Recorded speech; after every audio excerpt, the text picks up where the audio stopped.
listening to Radio Sputnik. Telling the untold.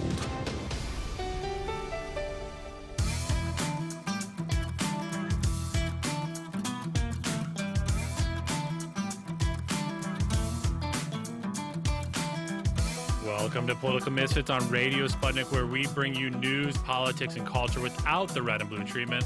I'm Bob Schley here, but I'm virtually joined by Jamarl Thomas, and I guess, like a lot of you out there listening, you're at home right now. We're in a state of emergency, but that doesn't mean that we're not going to bring you the news over the next few weeks. I just want to let all of our listeners know out there, if you're listening on the Progressive Soapbox, if you're on 105.5 FM, if you're listening to us on Radio Sputnik or on the Sputnik News app or anywhere else you may be listening to us, first and foremost, thank you for listening. I just want to let you know over the next few weeks here, at least this next week, will be on a bone structure, basically a skeleton structure here at Radio Sputnik. We'll bring you new shows every day, but a few things just to note. We won't be taking the same load of calls that we take on a normal basis. We just have our engineers here. I'm here today, but the rest of the week we'll be calling in ourselves. So do try to call in 202-521-1320 if something's on your mind, if it's pressing. We'll get to you if we can, but we just aren't ensuring that everybody that calls in this week will get on the air. We do want you to tweet us at Sputnik Misfits.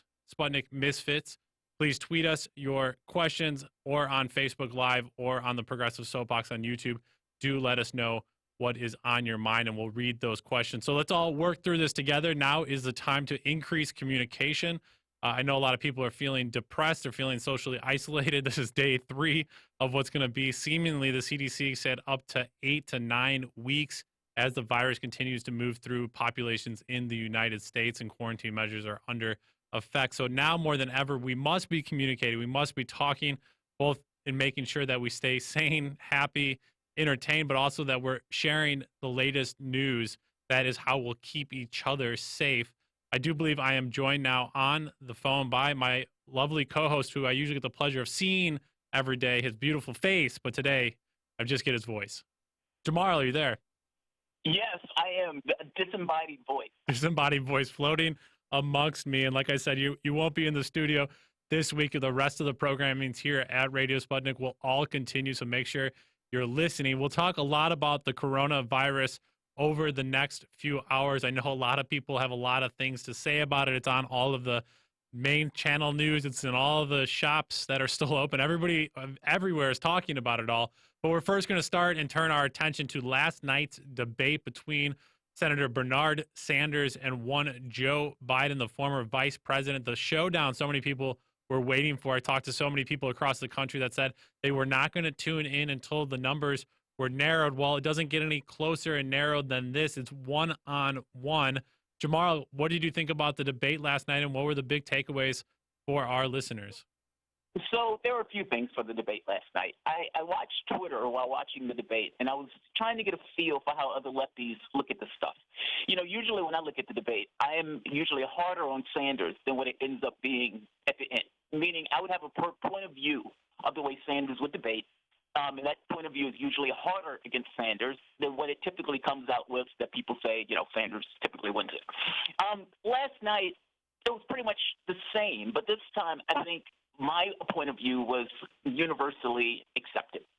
Now, what I mean by that is, ultimately, during the debate, you had a situation where Sanders needed to create something different, meaning he needed to go into that debate standing one-on-one with Joe Biden, who had horrible debate performances over the course of the last year. In some cases, Joe Biden didn't know where he was. In other cases, he couldn't remember Obama's name.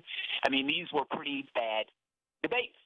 And in this debate, Joe Biden needed to be coherent. He needed to be upright. But Sanders is the one that needed to do something fundamentally different. And I got to be honest, a lot of this debate, he was just giving a stump speech. And in the other part of the debate, Joe Biden just seemed to make the point of view of, I'll just lie to get through it. I think one of the most memorable moments in this debate, and what I strongly suspect will spell doom for Joe Biden, that's assuming nothing with the corona takes place, meaning right now the debate and our election is in flux. You have a president that was living on the stock market. That stock market is collapsing. And you have a coronavirus where it's clear that the president was incompetent and not prepared for. He decided to basically play politics. I mean, in some cases, getting rid of sections or people who would have been needed to deal with a crisis like this. And in other cases, wanting to play politics, meaning wanted to have the numbers down low and didn't necessarily want those numbers to be up high because he thought it would be adverse for him and his political situation. So I can't necessarily say Joe Biden as a flat fact would lose. However, it doesn't look good.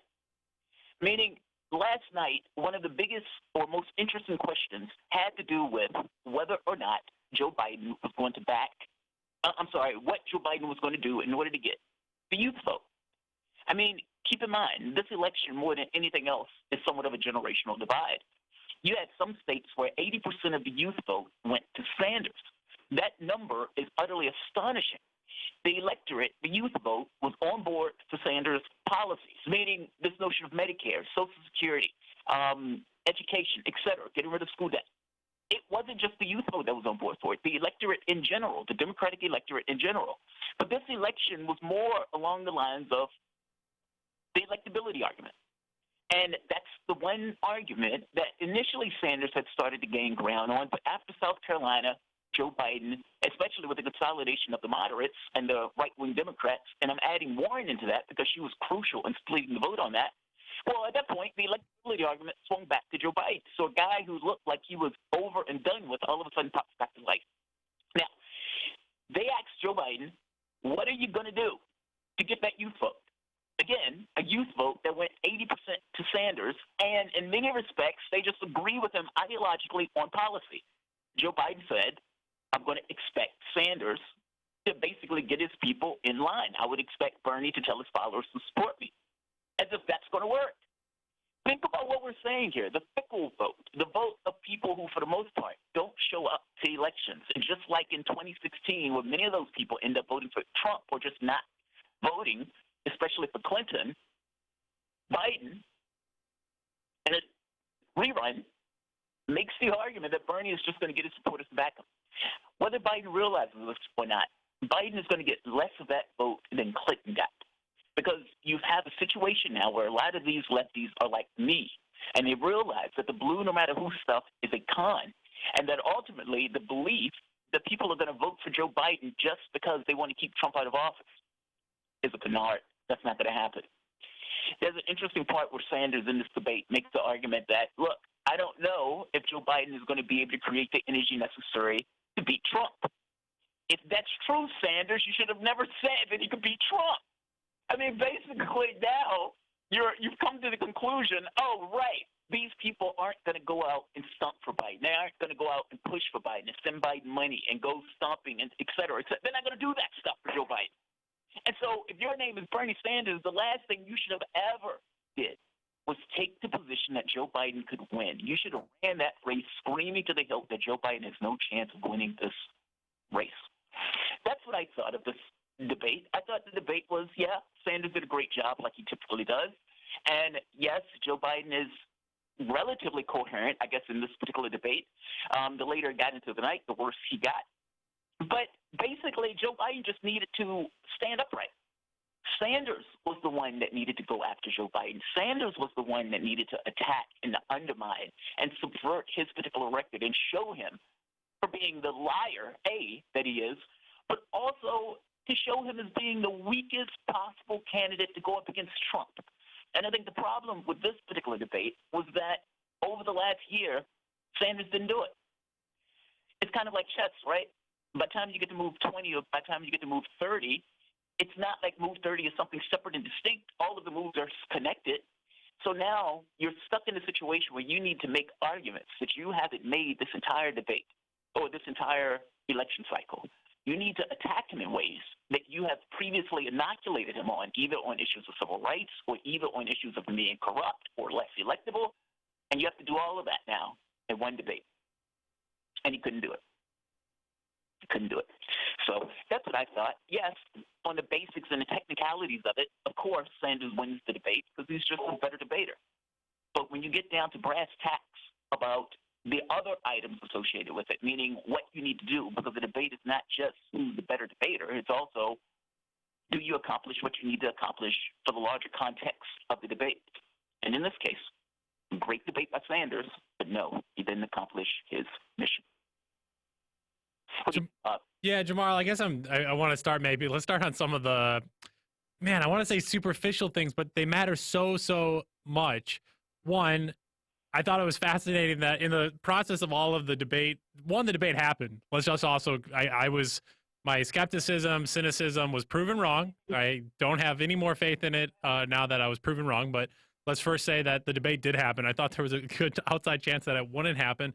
And I thought it was fascinating going into it there. One of the rule changes that we talked a lot about over the last week or so, since it was changed from their live audience in Arizona and Phoenix to now this setting in D.C. In Phoenix, they initially had said that the two candidates would sit down, and we said, oh, that's not good for Joe Biden. You have to stand under those lights for 2 hours. They were standing last night, and I thought that was a really kind of fascinating inside ball game if that got worked out, or in the process of why they decided to stand instead of sit. But nonetheless, they were standing. I thought Joe Biden, again, like you said, he was coherent. He seemed relatively well rested, and that's what a well rested Joe Biden gives you, is some like basic sense of cohesion, even though a lot of it was all over the place. The stuff was setting in the military, everything is free in the time of Corona. That was like absurd. And so what he was saying was absurd, but he was basically coherent. And at this point, if Joe Biden standing up, like you said, is what wins him a debate, he did that last night. I don't know if it's a full days of rest and not being on a grueling travel schedule. I also thought Sanders didn't look that great. I just, there's something with wearing, and this goes again, these things are like not the policy issues, but in a time when we realize policy does not get people elected, if policy was what wins you election, Bernie Sanders would be easily headed to the White House right now. But he's wearing this green on blue shirt. And again, it just like, it doesn't look that presidential. And it feels like he comes off as yelling. And this is going from my wife, who's not as deep into the analytics of politics, but more into the culture of politics. She's not into hearing Bernie Sanders, not necessarily that tightly well-dressed, yelling at her for several hours. She gets it. She understands the urgency of it. She gets what his message is. But at the same time, she wants to be entertained by this Joe Biden. This is where it's not saying she's supporting Joe Biden, but Joe Biden comes off as that good-looking older guy who's going to be cool Uncle Joe with the aviator glasses washing the car out front of the White House. And in America, in a very kind of pop culture-y, surface level, everything to meme kind of moment, this is where Joe Biden actually just like plays the role of president. And I know it's all absurd, but you're going to tell me America is not an absurd place right now. He fits kind of the American president mystique in many ways. And I think Bernie Sanders is that like serious old guy that's like, you need to fix these things and you need to do your chores and eat your peas. And people conceptually understand they need to do those things, Jamal, but they just don't want to. And that's where the crux of it is. It's like Sanders is the president we want, but we don't deserve. Yeah, I mean, maybe that's what it is, right? I mean, that's why I say it seems untouchable, or it's almost as if you would ask people, who do you think is more honest? And they would say Sanders by like 40 points. I mean, it's not even close. And then you would be like, but you're not voting for that guy. You know what I mean? It's like, how do you say what are the qualities you want as a president? And you look at Sanders' policy, they say, yes, we like those policies. And you look at Biden, and he's not backing any of that stuff. And they're like, yeah, but let's go with Biden anyway.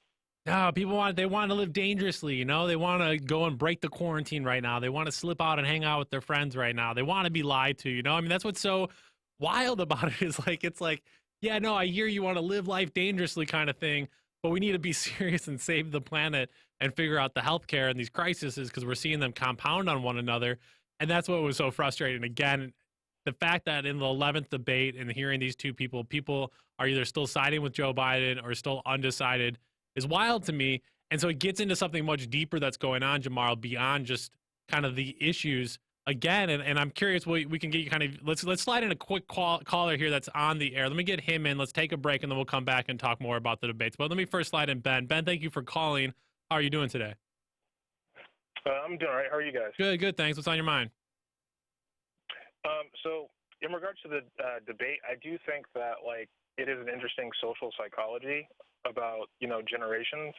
I think that, the older generations grew up during a time where they were more passive with the information they would receive, whereas like, our generation and whatnot is much more interactive. So because of that, like a statement where they went back and forth about Social Security, like Joe just saying, no, like that's not true. And then Sanders being like, what are you talking about? You said it like dozens of times. And, he basically called on America to go out and look for it. I think that would work with maybe like some independent voters, some more moderate, people that are more tech savvy. But if you're up there, I don't think that's because when it becomes a judgment call on authenticity. If you honestly believe, like Jamal said, like one is more trustworthy, then you might, lean with Sanders. Like, well, it seems like Biden's trying to cover his behind, but it wouldn't matter because you're not really going to take the time to go and look for it. So that's. No, yeah, I totally hear you, Ben. That's an absolutely great point. Thank you for calling in. And that's kind of where it was interesting last night on where Sanders goes for the attack and where he doesn't. I mean, he takes the bait on China at first and gives a horrible xenophobic kind of just question of validity when the moderators ask, what punishment should China receive for their role in the coronavirus spreading around the world? What a ridiculous question, as if viruses are like created or man controlled in a little laboratory that are then released into the society. I don't know if they were basically applying CNN that China basically developed and like released this virus into their own communities and like purposely let it spread around the world, and they should be punished for that. I'm not really sure what they were getting to besides that.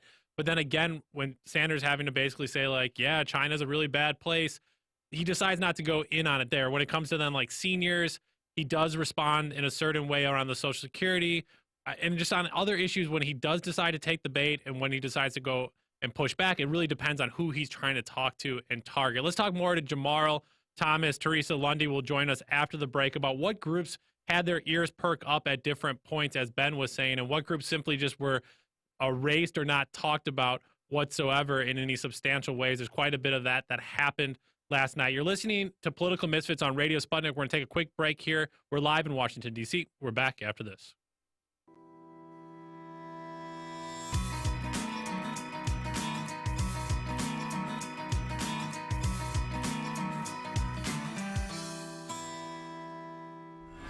Feeling kind of blue, but maybe also kind of red, and kind of purple, and kind of alone? You've got a friend on Radio Sputnik. Tune into Political Misfits from 12 to 2 Eastern Time, Monday through Friday, for news, politics, and culture without the two-party bias. Catch us daily on 105.5 in Washington, D.C., or 102.9 or 104.7 in Kansas City. Or find us on Twitter, Facebook, YouTube, Spotify, or wherever you get your news. Tune in to Loud and Clear with Brian Becker for the latest news, commentary, and political analysis. What's really behind the political and social crisis gripping the United States and the world? Forget the spoon-fed soundbites from the pundits who know so little about so much. We bring you independent experts, analysts, and activists. Learn what really makes the decision makers take from the boardrooms of Wall Street to the West Wing of the White House. Here is where the people fighting for change speak and are heard loud and clear, 5 days a week on Radio Sputnik and SputnikNews.com.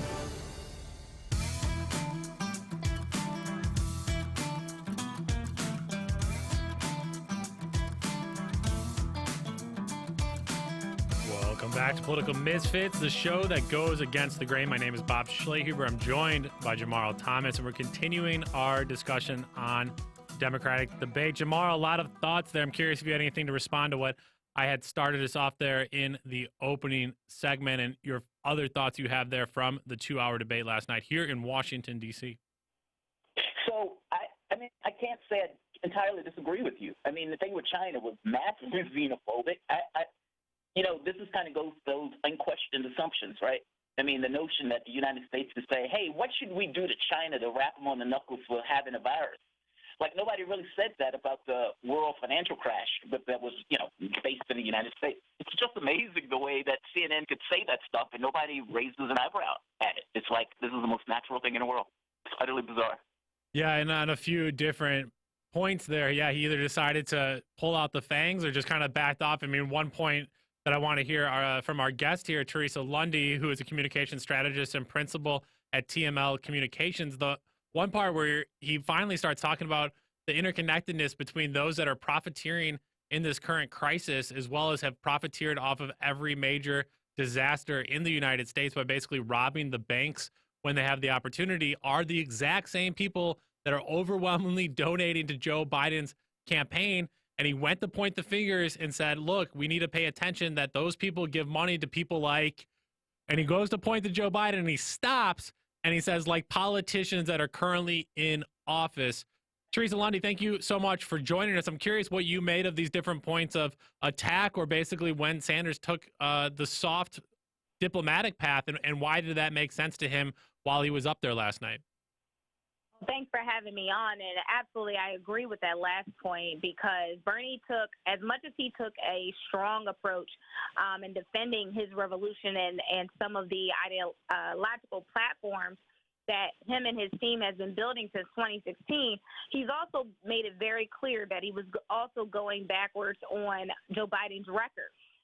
The best way to beat someone is to talk about their past. So I think he did a lot of the topics that in positions, Social Security, his position on, getting on board with the student loan bailout, and many others that he wanted to bring up to Joe Biden's attention. And I believe this debate really showed that Joe Biden was, yes, he was literally the defendant in this situation.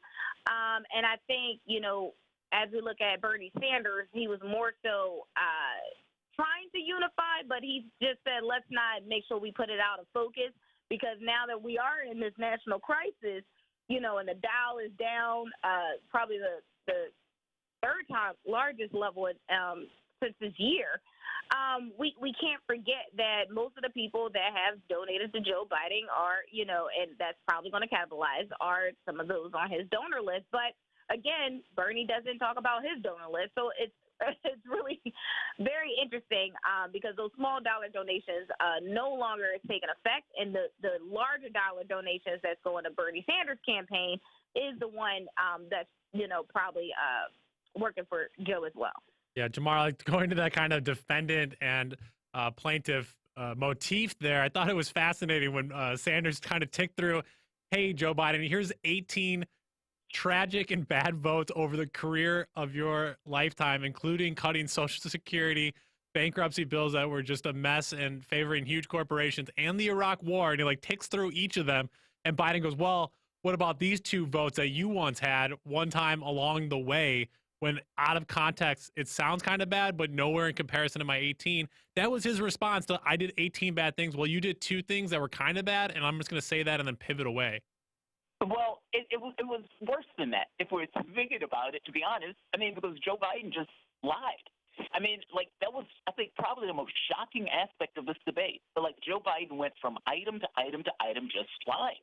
He claimed he wasn't on trying to cut Social Security. Sanders went after him 3 times on that, and he was just like, nope, wasn't me, didn't do it. He did the same thing about Sanders, talking about Sanders had, 9 super PACs? Now, this one is because Elizabeth Warren said the same thing, and Pete Buttigieg said the same thing when they were on the debate stage. Sanders will not correct Elizabeth Warren on that front, but he did push back on Biden and said, name the super PACs, Joe Biden. And then, it was the Iraq War vote, the bankruptcy bill. The bankruptcy bill probably was the most onerous. Joe Biden was directly involved in putting that bill out, and Joe Biden, for the most part, just brazenly lied. It was utterly astonishing. I've never seen anything like it in regards to the Democratic primary. Maybe Mitt Romney. When Mitt Romney was going against Obama, and Mitt Romney just spent the entire debate lying. Same thing with Paul Ryan. When Paul Ryan was going against Joe Biden, and Joe Biden was laughing at Paul Ryan because he knew Paul Ryan was lying through his teeth. That might be the equivalent in something like this. Teresa, I'm curious there when we talk about when Sanders did go on the defense. He spent quite a bit of time there on that Social Security exchange, trying to basically call out and pinpoint Biden in there. He also, on the PACs thing again, as Jamar talked about, basically said, look, that's not true. I don't have 9 PACs. You know what we should do? Let's just swear off PACs the rest of the way. If the rest of the race here, at least over the next month or two, is all virtual advertisement based, Joe Biden doesn't have to do a single fundraising phone call. He'll just let all of his PACs and all of that dark money just basically run commercial after commercial after commercial. I thought it was an interesting point of attack on Sanders because Sanders is relying on raising his own money, unlike the fact that Joe Biden is saying somehow he has 9 PACs or whatever, that it seemed like he kind of had him on the ropes there. I don't know if it's bad form to basically pressure an opponent into that situation of giving a definitive answer, but once he actually finally had him on the ropes, he just let him go again. Yeah, he let him go. I mean, that was another one of those aggravating moments where he's like, I think Joe Biden ended up saying like, come on, man. And Sanders was like, no, I'm not going to let you off the hook. And then he moves on to something else. Like, it's utterly bizarre. Teresa, let me ask you this. Sanders, in this debate, what do you think he needed to do in this debate in order to turn this around? Meaning, his supporters had in their head that, okay, Sanders can go in, he can rip the chains off, he's going to rip his shirt off like the Incredible Hulk, he's going to beast out, it's mano a mano, him and Biden. And, you know, I think Bob and I have been talking the whole week like, look, you think Sanders is really going to have what it takes to do that if he hasn't done it up to this point? And, I mean, yeah, he was more aggressive, but was, you know, considering the way he's run this race up to this point, do you think he did last night what he needed to do to make substantial changes in the tenor of this race? No, and it almost feels like Bernie Sanders actually rolled over. I mean, I was following the Twitter trends the entire night during the debate, and they're just like, Bernie, get him on this. Bernie, how can you say this? Bernie, here's the record. You know, and for it to be I was about to say mano a mano, but a one-on-one debate between the both of them, no crowd, you know, literally probably just interview in a small little box at the podium. I feel like Bernie Sanders really had a chance to get his points across without interruption because they were in so much close proximity. But also, before they even got to the main stage, I think they both made it very clear that it's time to unite, right? And I think Biden was more so pushing him to like, hey, yeah, I agree. Hey, you know, look, I'm listening. Yeah, I'm pulling that that agreement from another bill that we talked about as it relates to Social Security. And, yeah, I totally condone what Senator Warren was doing. So he was pushing for the unity while Bernie was like, yeah, I hear you with the unity, but you need to address the elephant in the room, which is, you know, you have a pass, and if you're not looking to moving forward, I'm not sure if my base can do as well. But I think Bernie should have made it more of a better plea for Biden to hold him accountable. So, again, facts always wins and not assumptions. Jamarla, do you know who would have left teeth and blood on the floor if they were in the debate last night? Jamal Thomas. Oh, you know the answer is Elizabeth Warren. You know that's where I was going with that. She should have stayed in longer. Maybe could have cut into Joe Biden. Obviously, I'm kidding there. She would have done nothing more than probably endorse Joe Biden during the debate if she would have stayed in there. I do want to play this exchange, Jamar, that you were alluding to on the Social Security. Let us play this. This is Joe Biden basically saying, nope, never, ever would I ever say cut Social Security. And I got to imagine him just being like, wow, if any senior at home is able to log on to a computer and go to YouTube right now, I'm screwed. But anyways, he doubled down on basically saying that he's never talked about these possible cuts to Social Security, and Bernie Sanders trying to pressure him back. Here's that exchange. The idea that Bernie implies the way he says things, speaking of negative ads, my Lord, Bernie, you're running ads saying I'm opposed to Social Security, that PolitiFact says is a flat lie, and that the Washington Post said is a flat lie. Time and time again, talking about the necessity, with pride, about cutting Social Security, cutting Medicare, cutting veterans programs. No. You never said that. No. Time after time, you were not a fan of Bo Simpson? I was not a fan of both. You were not a fan of the balanced budget amendment, which called for cuts in Social Security? Come on, Joe, you won't. Look, here's the deal. You're an honest guy. Why don't you just tell the truth here? We all make mistakes. I am telling the truth. Okay, well, let's now go to the tape here. Here's Joe Biden on the Senate floor. When I argued if we should freeze federal spending, I meant Social Security as well. I meant Medicare and Medicaid. I meant veterans benefits. I meant every single solitary thing in the government. And I not only tried it once, I tried it twice, I tried it a third time, and I tried it a fourth. There you go, Jamal. I mean, it's just like, what is happening? And who is PolitiFact? I mean, the fact that this guy wants to be president of the United States and he's like, yeah, PolitiFact. A random online website is where we're getting our credibility and our like information to validate and verify anything and everything we're doing as a country is PolitiFact. Jamar, it was beyond absurd, and I got to imagine you may have thrown something at that moment last night. It's even worse than that. I mean, because you think to yourself, if there's a PolitiFact, well, then what's the role of journalists? Like, is it not the journalist's responsibility to be able to say this is true or this is false? And, you know, in one lie after the next, that all of them had to know, all of them knew he was lying. They didn't say squat. Even after the post show, CNN didn't say squat. Teresa, you know, and this goes for both of you. Whether Sanders realized it or not, I think maybe this is the most aggravating part of watching this debate. And Teresa, I agree with you. It's one of those things where it's like, why are you letting him off the hook on this stuff? Whether Sanders realizes it or not, the best chance to get a Democrat to win, if Sanders lose, would be to literally hold his base hostage in order to get political concessions. That's the only way you get the base. Now, what I mean by that is if you have a situation where you say, yeah, I'm not going to tell my people to vote for you unless your party agrees to do X or agrees to do Y. Well, at the very least, you could say, look, I got these political concessions. This guy is not going to give you everything that you want. But at the very least, he's going to push for X or for Y. And you have something that your base is more likely than not to fight onto. At the very least, you could split many of the base off the people who say, I would never vote for Biden, and that number lessens. But the way Sanders is doing it, he's just going to do like he did for Hillary, get nothing in return, and just go out and be like, hey, go vote for that person. And they're going to balk. The weakness is not something that benefits this country, this party, or Sanders, or his supporters. It's just not. I mean, what do you guys think? Am I wrong on this? Like, I don't believe that Sanders is going to be able to get his base to go out and vote for Joe Biden, like talking about. He's going to get a lot of them, but he's not going to get enough. At least I don't think he is.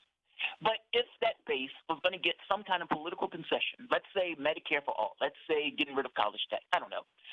Let's say expansion of Social Security, whatever those things are. And he can go to his base and say, look, I know this is not the guy that you want. And in spite of this not being the guy that you want, at the very least, we've got agreements that this is going to be a policy agenda and this is going to be a policy agenda. Do you think that they will get more bang for his buck in regards to getting more people to vote for somebody like Joe Biden as opposed to just not getting anything in return and just going out and trying to shuck and jive for Biden?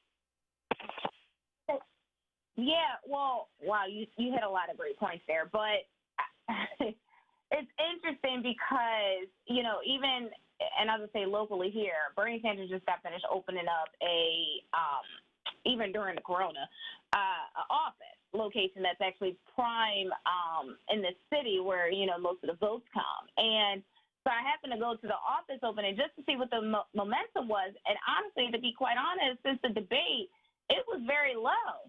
It's just like, it's sort of like, okay, you know, the best is yet to come, but we already know what's to come because we've had a VP Biden. And then we heard the speculation of him getting a woman VP and everybody hoping that it's Elizabeth Warren or Kamala Harris or Stacey Abrams. And it's like we're hoping that he's putting somebody more moderate and progressive new into the office when ultimately it may not be, right? It may be somebody like, I'm not going to speculate, but it may not be somebody that the American people won't really embrace, so we just don't know. And I think, you know, when we talk about what Bernie is, what he's doing currently, I'm not sure if the base is just ready. You know, I think I saw an article like when they were pushing AOC to come out to the front lines, right? And they said it was literally she was pulling teeth, and this was in the Hill. And also it has me worried, right? So, I mean, what's going on internally that even your main base, your new millennial trend has decided to, you know, take a step back. And so when we're starting to look at some of these trends and Biden trying to, you know, pretty much unify the country, but it just almost seems like the same old is happening. So it's probably in the best purview of everyone that we honestly just do our own research. I mean, because I agree. When you start, you know, saying a fact check is PolitiFact, it's like, really? And then when we do, you know, because Bernie did implore us all to go to YouTube and recheck the tape, and we heard it today, that, you know, he was obviously wrong. But for you to believe that you're actually telling the truth, right, and you don't believe anything that you've done that was wrong in that circumstance, it has you to think, you know, I mean, how do you regard the truth and move forward with that? I want to jump there, Teresa. You had mentioned one of the. So it's just so stupid and frustrating that I want to say one of the bigger moments of the night, but it was a frustrating moment to me because on the VP pick conversation of Joe Biden right there to announce that he was going to have a woman be his vice president, it drove me nuts because Sanders takes the bait again. The moderators wouldn't let him move away from it and continue the conversation. They stopped. They said, yeah, but what about, will you also pick a female VP? And Sanders basically said yes, as opposed to Jamar, which I would hope he would have done, is that, no, I'm not going to hire somebody based on their identity, but I'm going to hire the person that best complements me and my leadership style. Therefore, I'm a 78-year-old old white dude, and most likely it's not going to be an old white dude. Most likely it would be a non-white guy, which then could mean a trans person. It could mean a woman. It could mean a gender non-conforming person. It could be a Latino woman. It could be a black woman. It could be an Indian American. All of the different spectrums of all of the people out there. But we have such a shallow media that's just like, oh my God, a woman VP, what a remarkable thing. I couldn't imagine that. And that was a big takeaway from last night. And Sanders, instead of pivoting and reframing the absurdity of the identity politics of that moment, simply said, yeah, I'll also nominate a female. And he just lost another point there to the identity politic liberal Democratic wing of the establishment wing of the party. Yeah, and it made it look like he was lumping in on whatever Joe Biden was saying. Meaning that. I agree with you. Look, I think I said before, if Warren would have ran in 2016, she would have had my vote. It wouldn't have even been difficult for me to do so. But this is not 2016, and this is after she didn't necessarily back Sanders. I like Tulsi Gabbard in this particular race. I had no issue backing Gabbard. I don't care what the person is. I don't care if it's black, white, gay, straight, trans. I don't care. I care about, A, whether they can win, B, do they have the policies that I am pushing for. Those are my two main things. I don't necessarily want somebody to hire me as a token. I just don't. I mean, whether that's being a woman, whether that's being black, gay, straight, whatever. You know, the notion you're going to be like, yeah, I'm just going to find a random woman to take this job. It's like, look, Sanders had said early on that he was going to most likely have a woman of color to take his spot in VP. I mean, that was my assumption, somebody who's going to be a younger woman of color. And great, I have no issue with that.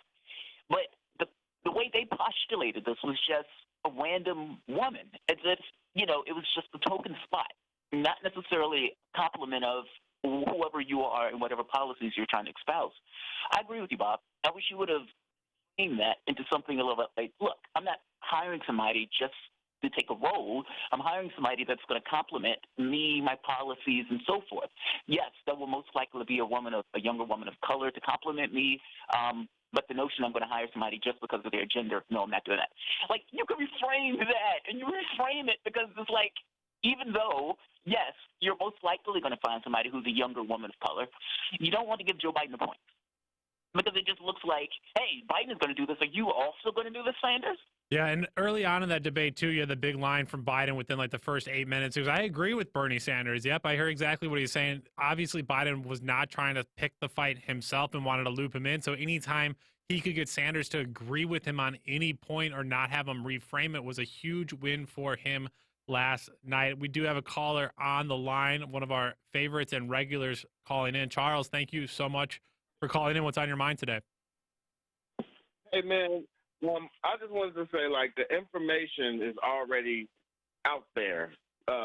Everything that people expect Bernie to, you know, hit Biden with, it's already out there. Like, you know, Social Security and all that stuff that, you know, Bernie's supposed to get on stage and say the stuff that's already out there. Like, at what point do we hold people accountable for not being diligent?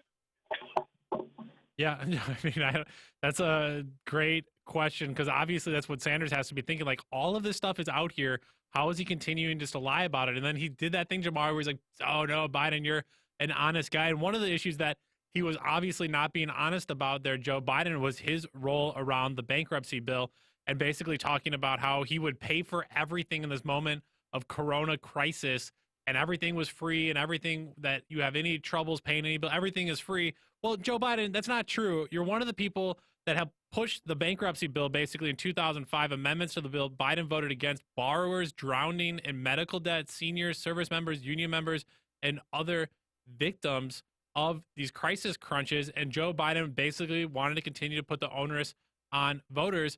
And let's play a clip here. This is Orrin Hatch, the Republican, basically praising all that Joe Biden had done. So this is like 15 years old. This stuff is old stuff that's been out forever. And if you have Republican senators praising you on the efforts to continue to support corporations over people, that's a problem in my book. Senators Biden and Carper have worked tirelessly for years on this legislation. And they've taken some tough votes to get it done, and I admire them for it. You would expect senators from Delaware, which is the corporate state, to do their best to get this bill through, but they did. They did, Jamar. They got it through. They got it through. And when Joe Biden was asked about it, what did he say? Nope, it wasn't me. I didn't have anything to do with it. I made it better. I incrementally made it better. Like, the caller has a really good point, right? And this is, like I said, man, for like the last year and a half to 2 years, I have pointed this out as Sanders' flaw. And, I point this out not because it thrills me to point it out. I point it out because it's weak. And I looked at it as something that would adversely affect him, meaning if he's running a race where he has these rules that the other people don't have, well, it's not helping you. And so you have a situation where, yeah, Joe Biden was corrupt. Joe Biden did help with the bankruptcy bill. Joe Biden was lying about civil rights. Joe Biden was lying about Social Security. He was lying about the Iraq War vote. And if you, as Bernie Sanders, it just makes an affirmative case for yourself. You have no potential to call out those lies. And if you don't call out those lies, it's like that's part of your job. That's eating your peas. That's one of those things that's just part of the political space. It's almost politically irresponsible to not do it. And now it's like all of it came to a head where he has to do all of it in one debate. Teresa, the other moment there that really frustrated with me was Joe Biden talking about all he had done for climate change, being the first author of any climate change bill that fixed the whole problem, even though we're in like a major crisis right now. And he was also touting his record on gay marriage and being some champion of civil liberties. Well, let me play an older clip here. This goes back to when Joe Biden had to take on the famed Sarah Palin, if people remember her out there. If you haven't seen her a while, check out the Masked Singer from last week or two, Jamal, where Sarah Palin was back on. But here's Joe Biden talking with the VP nominee for the Republican Party, Sarah Palin, on where he stood at the time on gay marriage. Do you support gay marriage? No. Barack Obama nor I support redefining from a civil side what constitutes marriage. So, Teresa, there he is in his own words again. But if you listen to him last night, he was the grandfather of basically pushing civil liberties and gay marriage. And if people remember when, I think it was a Sunday talk show, but basically Biden was asked about it before it eventually goes on to become the law of the country that gay marriage would be legalized. He basically seemingly got ahead of the Obama administration and said, yeah, no, whatever, we're for it, it's cool. So it wasn't even like he was structured or working with the Obama administration to push these things. And it's not like he did a big rollout because he always believed in it. It kind of just slipped off his mind and he had a Biden-esque moment, but yet now he wants all the credit for pushing it forward. It was infuriating to say the least. Oh my gosh. So and I'm so glad you played the clip because again, the people need to hear about the facts, right? It's one thing when you don't remember, but then there's one thing where it's like you're touting something that you just didn't do, and then it brings back into the discourse of this is why people don't believe politicians. So I think it would have probably been better for VP to say, I was not there during, the times have changed, right? And because times have changed, I am now evolving. And because I've evolved, I've done X. But he didn't. Instead, he wanted to make it seem like he was a champion of this. I was on the first call for this. I wasn't just a VP. I wasn't just a senator. But during those times, I can go to the Anita Hill situation, right? But, we stayed out of that for so many reasons. Because, again, I don't know why people are not talking about it, but it was a crucial time that also brought Kavanaugh into the situation. But, again, I think, if these are the choices that the Democratic Party has put up for us to choose and every deal has been cut, I'm sure we'll see Buttigieg somewhere in the lineup. right, for appointments, whatever happens during the next election. But if we're not holding these people accountable with the actual facts, pulling, the actual dialogue for when discussions and bills have taken place, then again, when politicians go on the national stage and say, I was a champion, and then you pull out the facts right in front of them during that conference, then the people will actually start to put him in place, and then maybe changes will actually start to happen. That's Teresa Lundy. Teresa, we have just a minute or two left with you here. Tomorrow is, I guess, I don't know, Jamal, have you coined it as mini Super Tuesday? It's one slightly smaller than Mini Tuesday. Yeah, that works. Okay, so we have Arizona, Florida, Illinois, Ohio, 4 states, but big states to be had there if Sanders wants to get back in the race.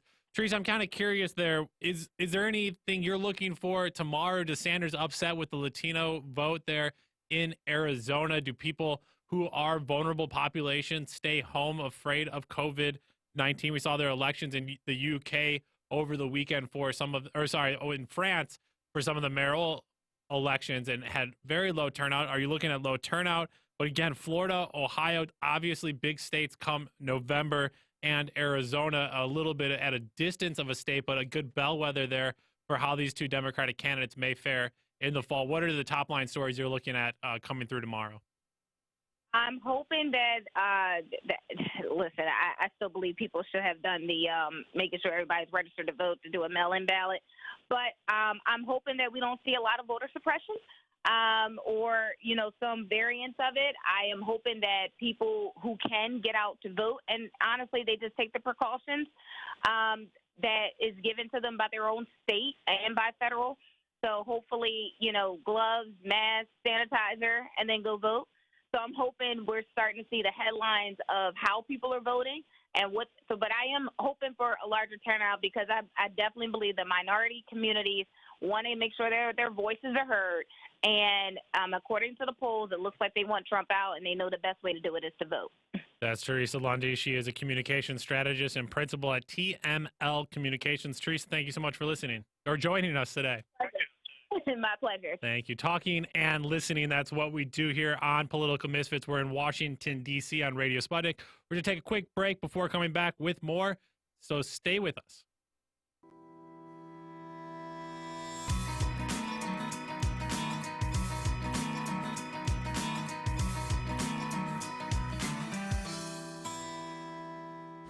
This is Dominic Carter, a political reporter in New York for Verizon Files TV News. This is Dr. Bill Honigman of Progressive Democrats of America, PDAmerica.org. Hey, everybody. My name is Tim Black of The Tim Black Show. This is Tom Luongo of Gold Coast and Guns. Hello, this is Benny Johnson. Hi, this is Juanita Broderick, author of You'd Better Put Some Ice on That. This is Jamal Thomas from the Progressive Soapbox. Hey, this is Raheem from D.C. This is Rachel Blevins, a correspondent with RT America, and you're listening to Fault Lines with Nixon and Stranahan. When I'm waking up in the morning, I'm looking for what's on the queue for the day. I tune to Fault Lines with Nixon and Stranahan. The wokest radio show for your wokest AM. These guys are the best in the business and experts when it comes to policy. They're bringing you the top headlines with an angle that you won't see in the mainstream media. Fault Lines is the greatest show on the radio. I enjoy immensely talking with Lee and Garland. They always treat me from either side with due respect, and it's a wonderful conversation. The best morning news show in America. Fault Lines with Nixon and Stranahan. Lee and Garland speak truth to power from the depths of the swamp itself, right here on Radio Sputnik.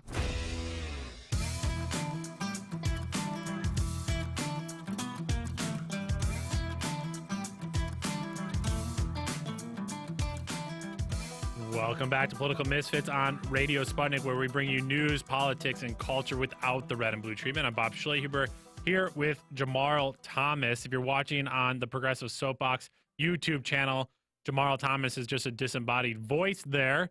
He is at home. I'll be joining him from my own home the rest of the weeks. Thank you to our brave engineers for continuing to come in all week and making sure that there's new content to keep all of our listeners informed over the next weeks. We greatly appreciate their work, and we'll do everything we can to make sure they're safe here at our studio in Washington, D.C. We've been talking a lot about the Democratic debate last night between Bernie Sanders and Joe Biden, a diplomatic, mostly conversation between the two.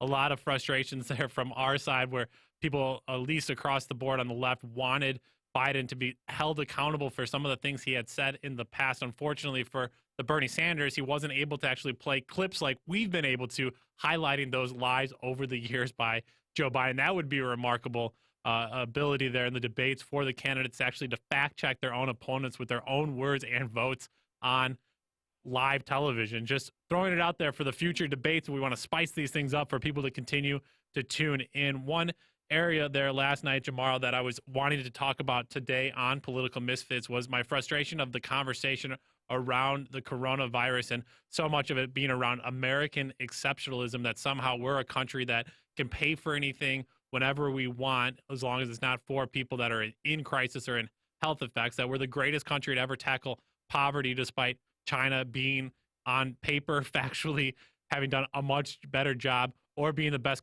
country in the world to produce medicine, when we know Cuba, a country that we have an embargo on at all moments, have somehow been able to develop a better medical system than here in the United States. All of those things were quickly passed over and basically made as points against those countries as opposed to actually learning from others. But Jamal, the conversation around COVID-19 last night really got my blood boiling, especially when Joe Biden simply said, we'll start paying for everything. Everything will be free. If anything happens to you, it's free. Don't worry about it. Mortgages, job loss, medical bills, free, free, free. And I was glad at least Bernie Sanders said simply, well, what if somebody has to go to the hospital because they have the flu, and while they're at the hospital, that person's child falls off their bike and breaks the leg? Well, will that get paid for? There's going to be a ripple effect much beyond anything people are imagining right now. The long-term fallout from the COVID-19 health pandemic is not simply about just one-off getting sick from a flu, but this is going to be a ripple effect across the board. And Biden's only plan simply was to say, oh, no, just hang on for a second. I also wanted to talk about things beyond the main headlines that we're seeing in the news. Obviously, we're seeing a lot about how the impact of the virus is going to impact the economy, as well as the stress it's putting on the healthcare system. But I also want to talk about how this is really impacting grassroots community. Those are residents at a very door-to-door, very local level, and their relationship with the government and those who are tasked to serve them. I've been talking a lot over the last weeks about the reaction of D.C. government officials here in Washington, D.C. And for me, Jamal, I just wanted to share a quick story here that highlights the disconnect between the elected officials, and in this case, this is Democrats. And this is, for me, why a lot of poor people, a lot of the working class people that Sanders is trying to turn out, simply just don't interface, have no desire to work with the Democratic parties because of stories like this. Well, on Saturday, I gave a call to the public housing senior building that's just down the street from where I live. And I talked to the resident council president because I, as a concerned neighbor, as somebody that works within the community, knows a lot of people, wanted to make sure that everything was safe and sound and they had the resources they needed. So I talked to the resident council president, and he was in a panic, to say the least.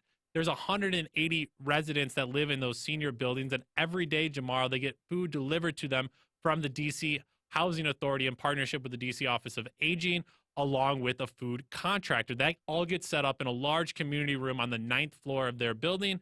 And there's a management office on the 1st floor of the building that's run by the government if there's any maintenance issues or anything that residents need. Well, unbeknownst to them, on Friday, both of those rooms, the office and the communal space where they get their food, is locked, and they put up a sign that says close until April 1st.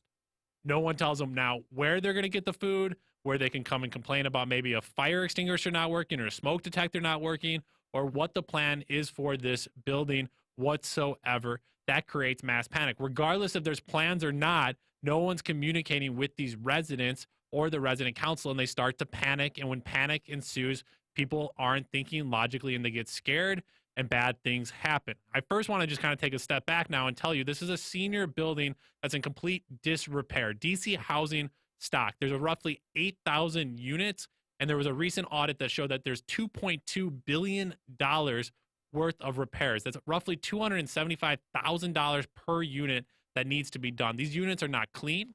In communal spaces, I've seen in my own eyes cockroaches or the rooms will simply be closed because the DC government, who's flush with cash, a $15.5 billion budget with hundreds of millions of dollars in a rainy day fund, refused to come and fix these problems. They refused to properly clean the spaces. They properly fix doors across the property. So now when you have an issue like the coronavirus and you're telling people, well, make sure everything's sterile, they don't have the cleaning supplies on a good day when everything's calm to clean everything. And now you're telling people to take extra precautions when no precautions are being taken place on the regular. So great. All of these issues on a day-to-day issue, people are living in poverty with extreme physical and mental pain. And many of these residents are homebound in general because of health issues. And now you're telling them you don't have anywhere to go get food, and you're not necessarily going to be able to leave because you can't go outside to get anything either, nor should you take visitors because we don't want anything to spread within the building. So back to the story. I talked to the resident council president who has no idea what the plan is. I email now at our advisory neighborhood commissioners. They have no idea what's going on. They're the hyper-local elected officials. They simply said they've been listening to conference calls, waiting instructions from the mayor. So I emailed the Office of Aging, the DC Housing Authority, the mayor's office, the food contractor. It takes about 6 hours for all of these people who are getting paid and who are teleworking to get back to me. And after 6 hours, they simply say, we have a plan to deliver cold box lunches. It takes now several more hours to get the food service company to say they have a plan to drop off those cold box lunches anywhere in the building. So now they only communicate with me, Joe Schmo, who basically just called somebody and then emailed them. I get an answer, but not the resident council themselves. And there's no communication between the DC Office of Aging. And I also want to stress now that at the same time as these big corporations, the Federal Reserve pumping all of these money into these big banks, and people are robbing the coffers while the tellers and the security guards are on quarantine, absolutely getting robbed. Well, the same thing is going to happen at a very hyper-local level. And I remind people of what happened after Hurricane Katrina, when government officials and contractors started skimming money and skimming services from poor people that they got emergency money to address. And so to go back to the story there, Jamal, about the DC Housing Authority and that food contractor, they usually provide a warm meal that's completely set up in this large community room. They have somebody there to set everything up, to serve all of the food, and to break it down, as well as deliver the food. That costs something. There's a cost to all of those extra steps to do a hot lunch compared to cold lunch and have a full catering setup spread compared to just dropping off boxes of lunch. But now that corporation, that company that's dropping off that food, is simply only having to pay for a box lunch, but yet they've already been contracted for that full service hot lunch. Well, who's paying the difference of cost there, Jamar? Those are little moments across the supply chain now that people are going to be being paid extra money to deliver inadequate and lesser than services. That's going to happen not only at this one senior building, that's one of 36 different locations that the DC Office of Aging is now responsible for getting seniors food across the district, but that's going to happen in every city across the United States that receives any emergency funds. People just like toilet paper and hand sanitizer are going to start hoarding every little dollar of emergency relief that's given to them. And I'm talking about corporations, not the grassroots activists who were busting their butts the last week to try to supply people and give them aid. But Jamar, just with about a minute here, I'm so concerned about the corruption that we're going to see over the next month or two as this thing continues to roll out. And that's just one small example that I can give where I saw it with my own eyes of how it's already playing out. Basically, they're capitalists, try to maximize their profit in the case of an emergency. And unfortunately, I think you're right. And, it's going to be this kind of cascading effect for things. I mean, not just those particular companies trying to make a buck off of this sort of misery or save a buck off of this sort of misery. You're also going to have issues of cascading issues, meaning, the Uber drivers, for example, are going to be less needed. You're going to have situations where people have less cash because they may start losing jobs. I mean, last week they started mass firings at a certain point. The travel industry, all of these different industries are going to start taking hits.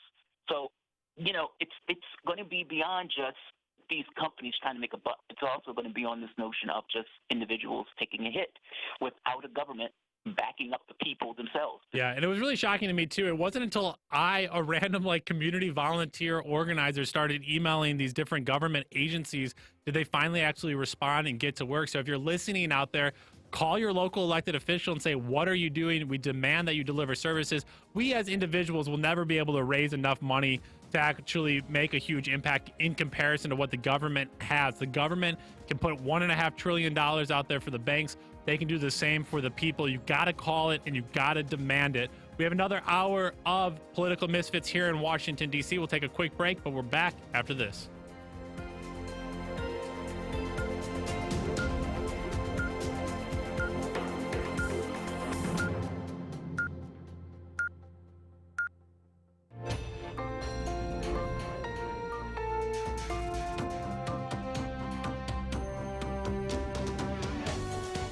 You're listening to Radio Sputnik. Telling the untold.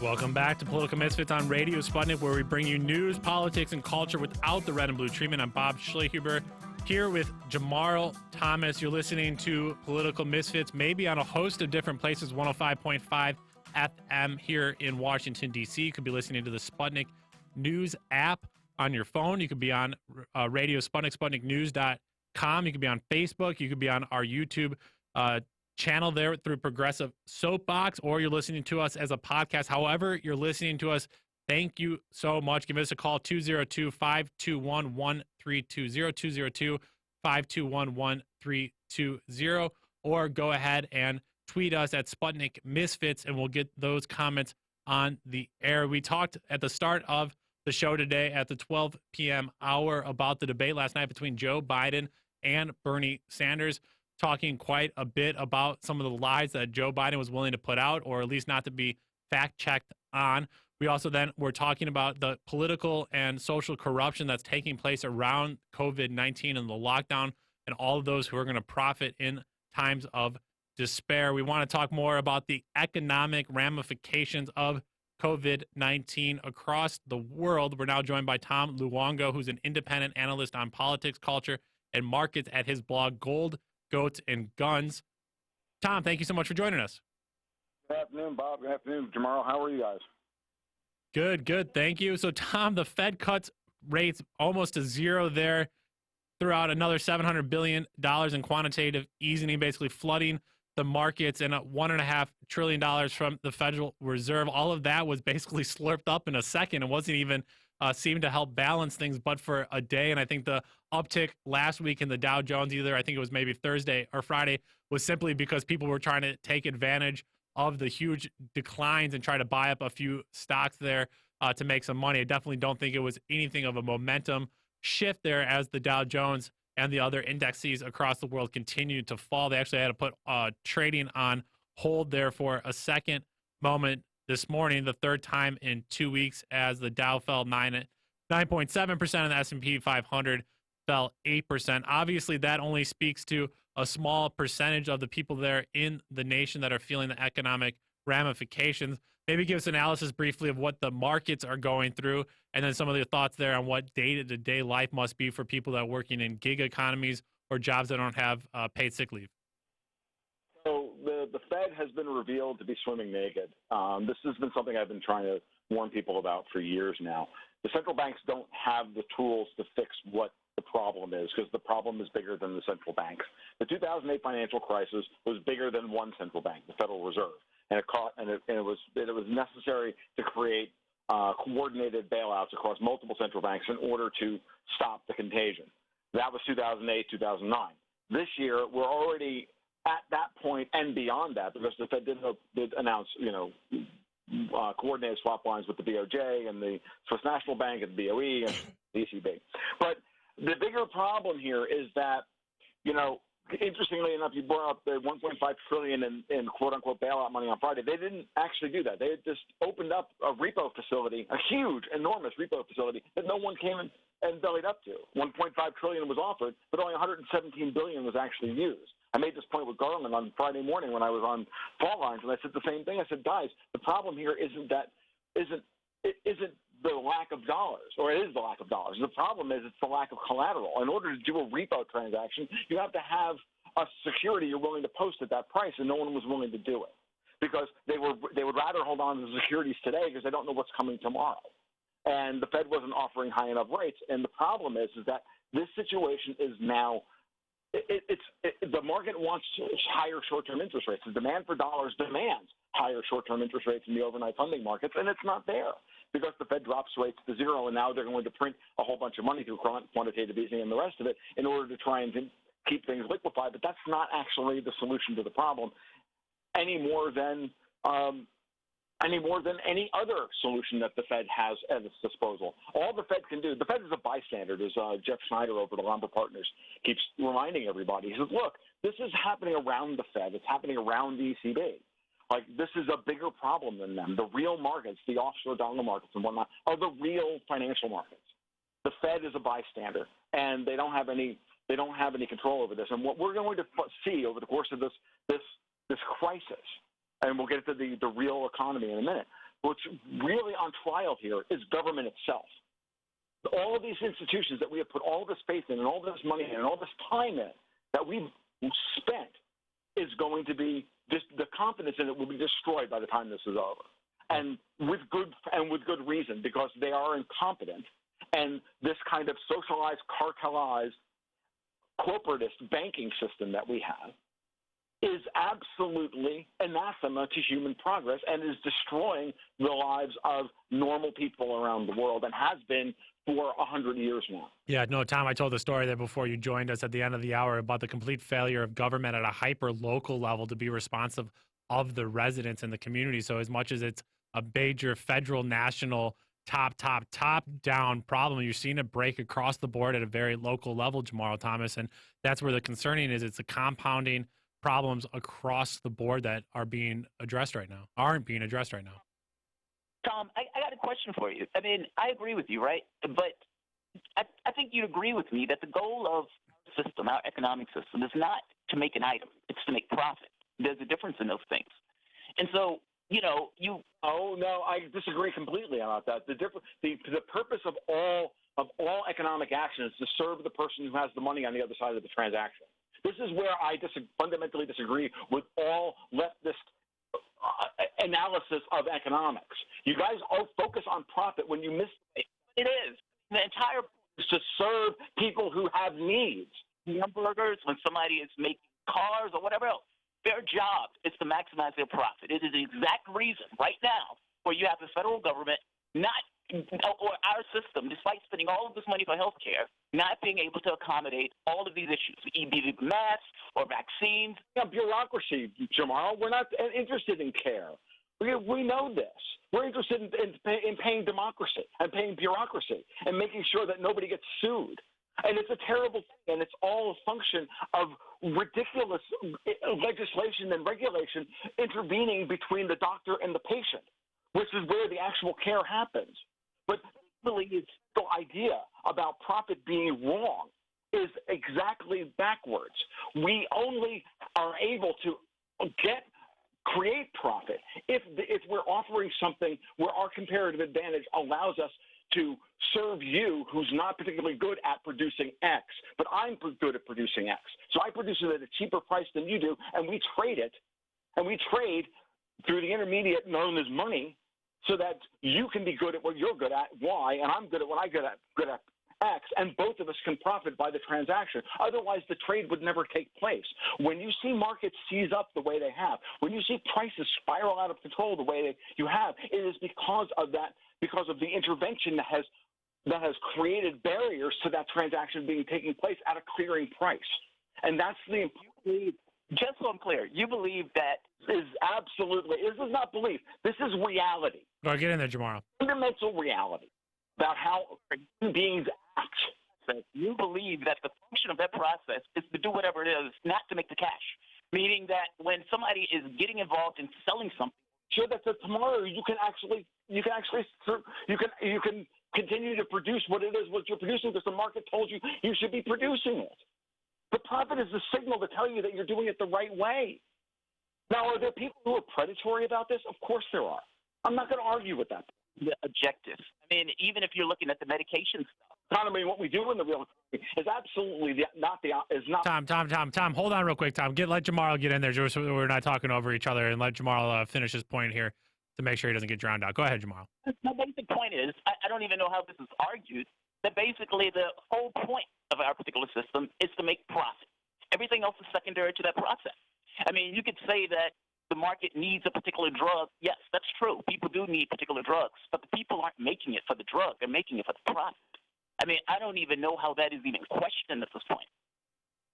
You're only making the profit. Tomorrow, you're missing the important point, which is that it doesn't matter that the point is to make a freaking profit. The profit motive and the profit opportunity wouldn't be there if there wasn't a demand for it, if the people didn't want or need the drug. How else are you going to get the most efficient pricing signal to find out what the drug is supposed to cost, or what the taxi cab is supposed to cost, or what my goat milk used to cost? It doesn't matter. At the end of the day, if someone wants it and I offer it for too high a price and they say no, I say, okay, well, how about $5 as opposed to $6? And eventually we come to a clearing price. What happens is that we invariably, and if I can't make a profit doing that, then I stop producing. If consumers tell me that $12 a gallon for goat milk is too high, then I stop, and I can only produce it for $12 a gallon. What I'm doing, I'm either doing it poorly, or the market doesn't want $12 a gallon goat milk and I want something else. That's all I can do. That's the only signal here. And I think you have ideology. I totally agree with you that the market can action here. This is not about whether corporations. The biggest problem here is that corporations and people use the government as a means by which to support higher prices than they could get in the marketplace. I, as a former small business owner selling goat milk, didn't have anybody who had my back on this. Okay, so eventually that was once the market turned against me, I stopped producing it. But the reality is that today we have the government intervening massively in the money markets. We don't have a free market in money in order to bail out all these banks who made all these bets that they shouldn't have made. All these people need to go bankrupt, so that you, me, and everybody else can get back to the productive portion of the economy and allow the capital to be put there. Because right now what the government's doing is crowding out the investment in the real economy, in the real people who have real skills, building real things, producing real things that people actually want to buy. What should the answer be? Sanitizer, whatever the hell it is. No. What I'm asking you is, early on you said the response that the Fed is basically the Fed is a bystander, and that the government is kind of missing the issue, or the real issue that's causing the problems and making the market effectively collapse. What's the answer? Like, how should the answer is deflation.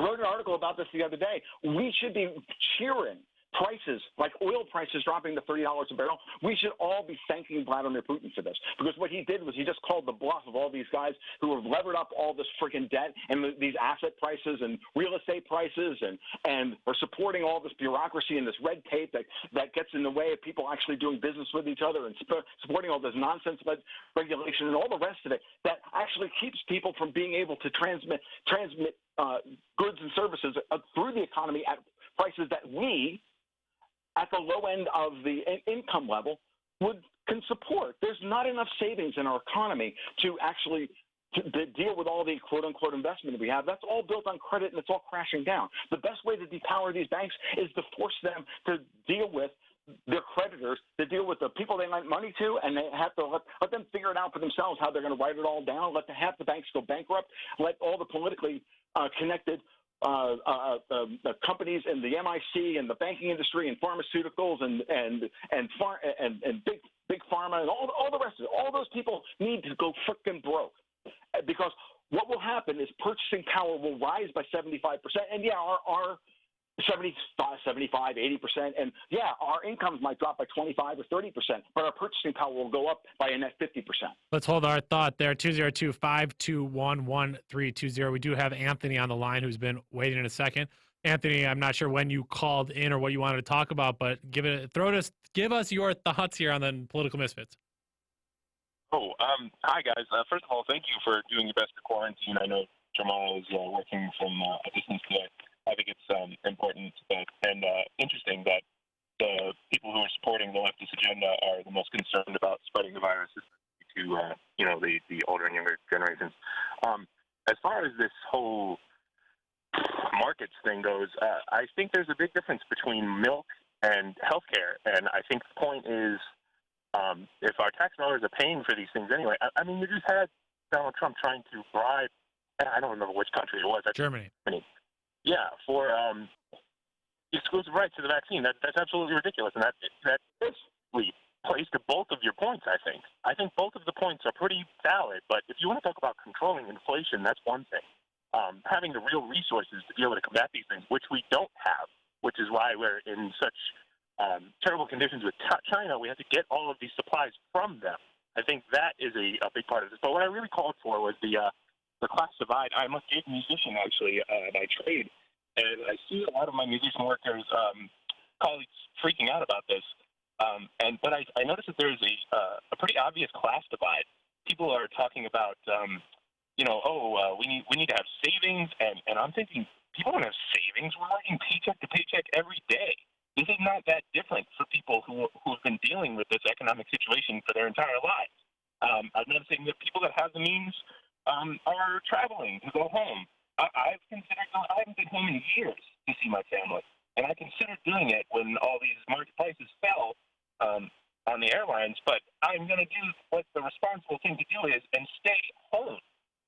That's about all I wanted to say. So. Yeah, Anthony, thank you so much for your call there. Yeah, on several different points. One, again, just to reiterate what we're saying, Americans are in a crisis every day, and this was what Bernie Sanders got across to the debate that really spoke to me last night, was that these issues and these concerns and these urgencies, like why is there not a national emergency when there's 7,000 homeless people living in the streets of Washington, D.C., 40 million people living in poverty? Why is that not an emergency? 60,000 people a year dying of unpaid because they can't meet their costs for health care. Why is that not an emergency crisis, a national crisis? And yet we find ourselves in this moment, and I understand that this is a different situation. It's much more volatile in how it spreads and how everybody can hit it, and this is why it's a national emergency. But what we frame as an emergency, not emergency, crisis, not crisis, and now you have people like Tom Cotton and Mitt Romney, Republican senators, saying basically we need to get cash in the hands of an American people so they can meet their needs right away, tax credits and different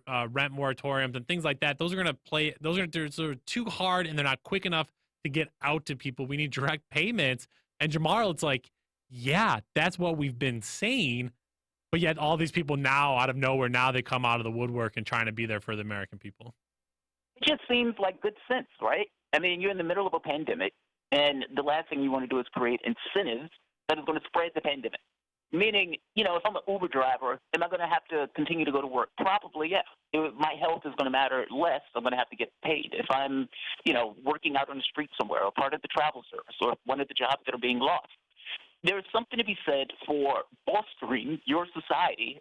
And, what's the point of a government if in situations like this where you're kind of off the normal playbook in regards to the way that you go about your affairs, that you can't bolster the society itself? I mean, how sick is it that their argument is, okay, we need to prop up industry, or we need to drop $1.5 trillion into industry, as opposed to, hey, let's give people $1,000 a month for the next 3 months to ensure that they can get from point A to point B without. And by the way, also, they would just dump that money back into the economy. We have such a weird way of going about our affairs in this country as compared to other nations. Yeah, 202-521-1320. You're listening to Political Misfits here in Washington, D.C. We continue to be joined by Tom Luongo. Tom, what do you make of this kind of, I guess, a universal basic income while under quarantine plan is kind of my first question for you. And the second question is, we're trying all of these different kind of emergency techniques. We're pulling random tools out of the bag. It seems like on the way of trying to basically manage the crisis, we're going to break a lot of things long term. I don't really. I would rather see the things I've seen so far is like, look, suspend all tax payments. I'd rather see the government just stop collecting the money, as opposed to collecting the money and then printing new money tomorrow to create a whole new problem in the first place. Why not just stop collecting taxes in the first place? I mean, honestly, let's just stop the payroll collections right now. Let's stop all of the rest of it. Let's suspend federal gas taxes on gasoline. Watch the price of gasoline drop by 35 or 40 cents a gallon. I mean, seriously. I mean, at the end of the day, it's not how much money you have, it's how much your money buys you. And this is my point earlier about deflation. And if we were to start stripping away all of the, Jamal's right. What's the point of having a government? I agree. Remember, anarcho-capitalist over here. What's the point of having a government if it's not going to actually do anything useful? Well, here's a moment in time where the government could do something useful by getting out of the way of so many people. I'm all for getting rid of, tomorrow, student loan jubilee for every loan that's over 8 years old. That these people have been paying on for 8 years, just forget them. Just forgive the loans. Let's start there. Let's start clearing out some of these things. Start clearing out some of the demand for the dollars that's out there that's causing people to hoard and panic. Okay, this is what needs to be done, because at the end of the day, these people, for example, in that respect, not talking about student loan debt, all sorts of debt jubilee needs to happen here. Okay, and this doesn't sound like a free market solution, but it is, because at the end of the day, this isn't a normal debtor relationship. This is usury and debt slavery, and I have no patience for that whatsoever. And that was supposed to have been outlawed in this country, which is what we have banking law. We have bankruptcy laws for. I mean, seriously, at a certain level, there's so much that can be done without having to go to, let's just print more money that we don't have. Because printing money we don't have is what the problem is fundamentally here, and the temptation to deal with the acute problem now, because you didn't want to deal with the problem for the last 40 years because it was in nobody's best interest, because everybody, by the way, was profiting in government, then, that's not going to solve anything. Let's get real about this and get the prices back to a rational level relative to the income potential and the amount of work and the amount of labor that people actually produce. Jamal, what do you make of that? How do you think that the economy can at least be floated here the next few weeks? And I guess for me, going back to that senior building, these people don't have disposable income. And as the caller had mentioned there, it's not like people can just go to the grocery store, buy a few $100s worth of groceries, and then just go chill at their house for the next few weeks. This is a day by day, I need the money today if I'm going to survive tomorrow kind of situation for people, that maybe we get through this crisis in this moment, but does anything long-term ever get restructured or at least thought about differently?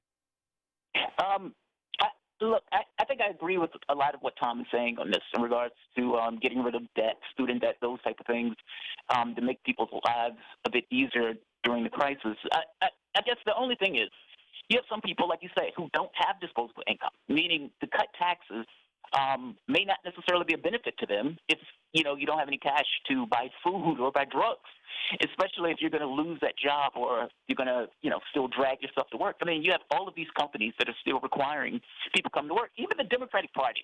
I mean, the Democratic Party passed a law that has 20% of the workforce covered from the standpoint of sick leave. I mean, that's utterly pathetic.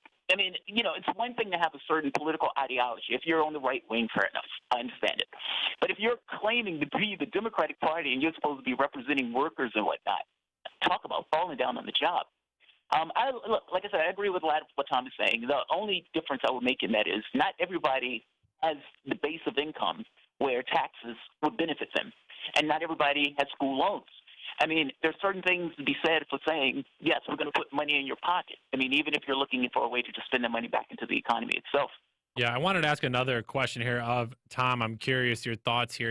As restaurants across the United States close down in different forms or fashion here in Washington, D.C., they've restricted any table service to a maximum of 6 people sitting at a table together, and no bar service at any restaurant or bar is allowed. In some places, they've had complete closure of all restaurants, bars, and gathering places as such. Well, one group here in Washington, D.C. wanted none of that. The Hill Restaurant Group put out this statement: the safety and comfort of our patrons has always been a top concern for us at our Hill Restaurant Group restaurants. Our staff has been trained to maintain even stricter safety precautions to protect our guests. In light of recent developments, all HRG restaurants will continue to operate as normal, and we encourage our fellow industry folks to do the same. Okay? We understand the gravity of effects that the coronavirus has or will have on our community, especially the hospitality industry. We agree. However, this is where the crux of it comes. We will not bow down to pressure from the mayor's office or any group for that matter who covertly is attempting to shut us down. We fully support our employees and our patrons. It is not our burden to bear, nor is it our staff's burden to bear. Tom, what if the disease continues to spread at the pace it is, and restaurants like the Hill Restaurant Group refuse to follow the government guidelines and procedures that they're asking, how big of a role should government play? Joe Biden last night in the debate said, I'm going to send the National Guard and the military and army to these places. What would that look like in the United States, and what would people's responses be? I mean, I don't know about you, but how many people are self-quarantining as of right now? I can't tell you. We are, as a radio station, many of us are self-quarantined, and then we're at a phone staff right here. Ultimately, it's nice that these people want to keep their businesses open, but the truth of the matter is that, if this is as big a crisis as it is now purported to be, and a lot of people don't believe that, and I think ultimately we're going to have to, allow people to make their own best choices here. I'm not in favor of the government telling anybody here. I understand the quote unquote need of board or anything else, and I've already self-quarantined. My family's already self-quarantined. We got prepared for this weeks ago. But what if your neighbor goes out against the self-quarantine, goes to a drinking night with their buddies at a bar, they hang out with the group, and they come home with it?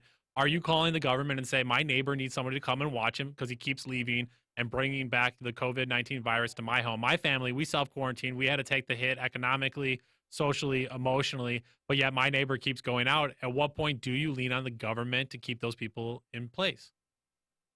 I don't.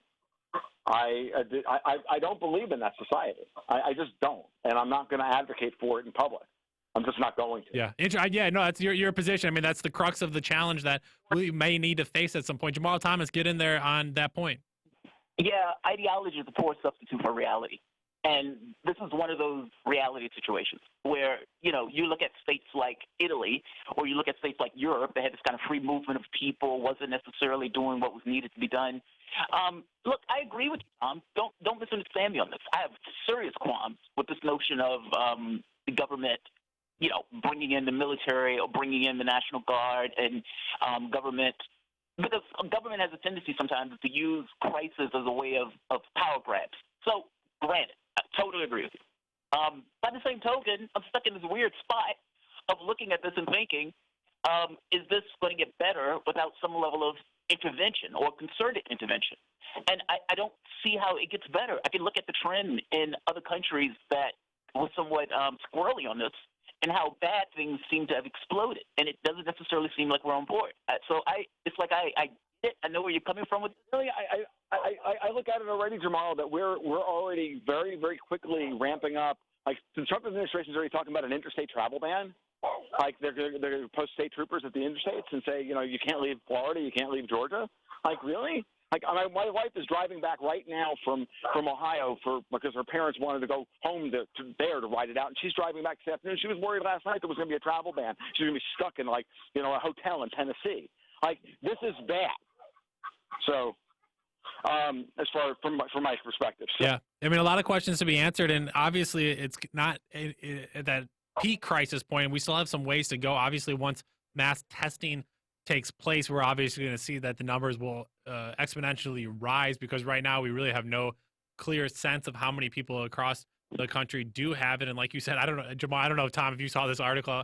I think it was in Reuters, but they were talking about patient 31 in South Korea, and this one person was able to spread the disease to like thousands of people. They had gone to a church service, they had gone to a hospital after they got in a car accident, they went to a buffet. It was basically like what this person was just doing way too much in general, and then they had the coronavirus. And so it'll be really interesting to see if the numbers do exponentially rise, what that does for society in terms of fear mongering or panicking or trying to get to point A to be in a certain place to ride different things out, and what the response to it will be. So I think it's a conversation that needs to be had. The other big conversation is how long is this going to last, and whether or not, if it's contained or not, if Americans, like you said, Tom, simply just say, oh, this was all another people were talking about how it was a Y2K waiting to happen, where everybody panics, everybody gets ready, and then nothing happens, as opposed to people being like, oh my gosh, we didn't need to do a national state of emergency. Like, we never needed to get anywhere near this far.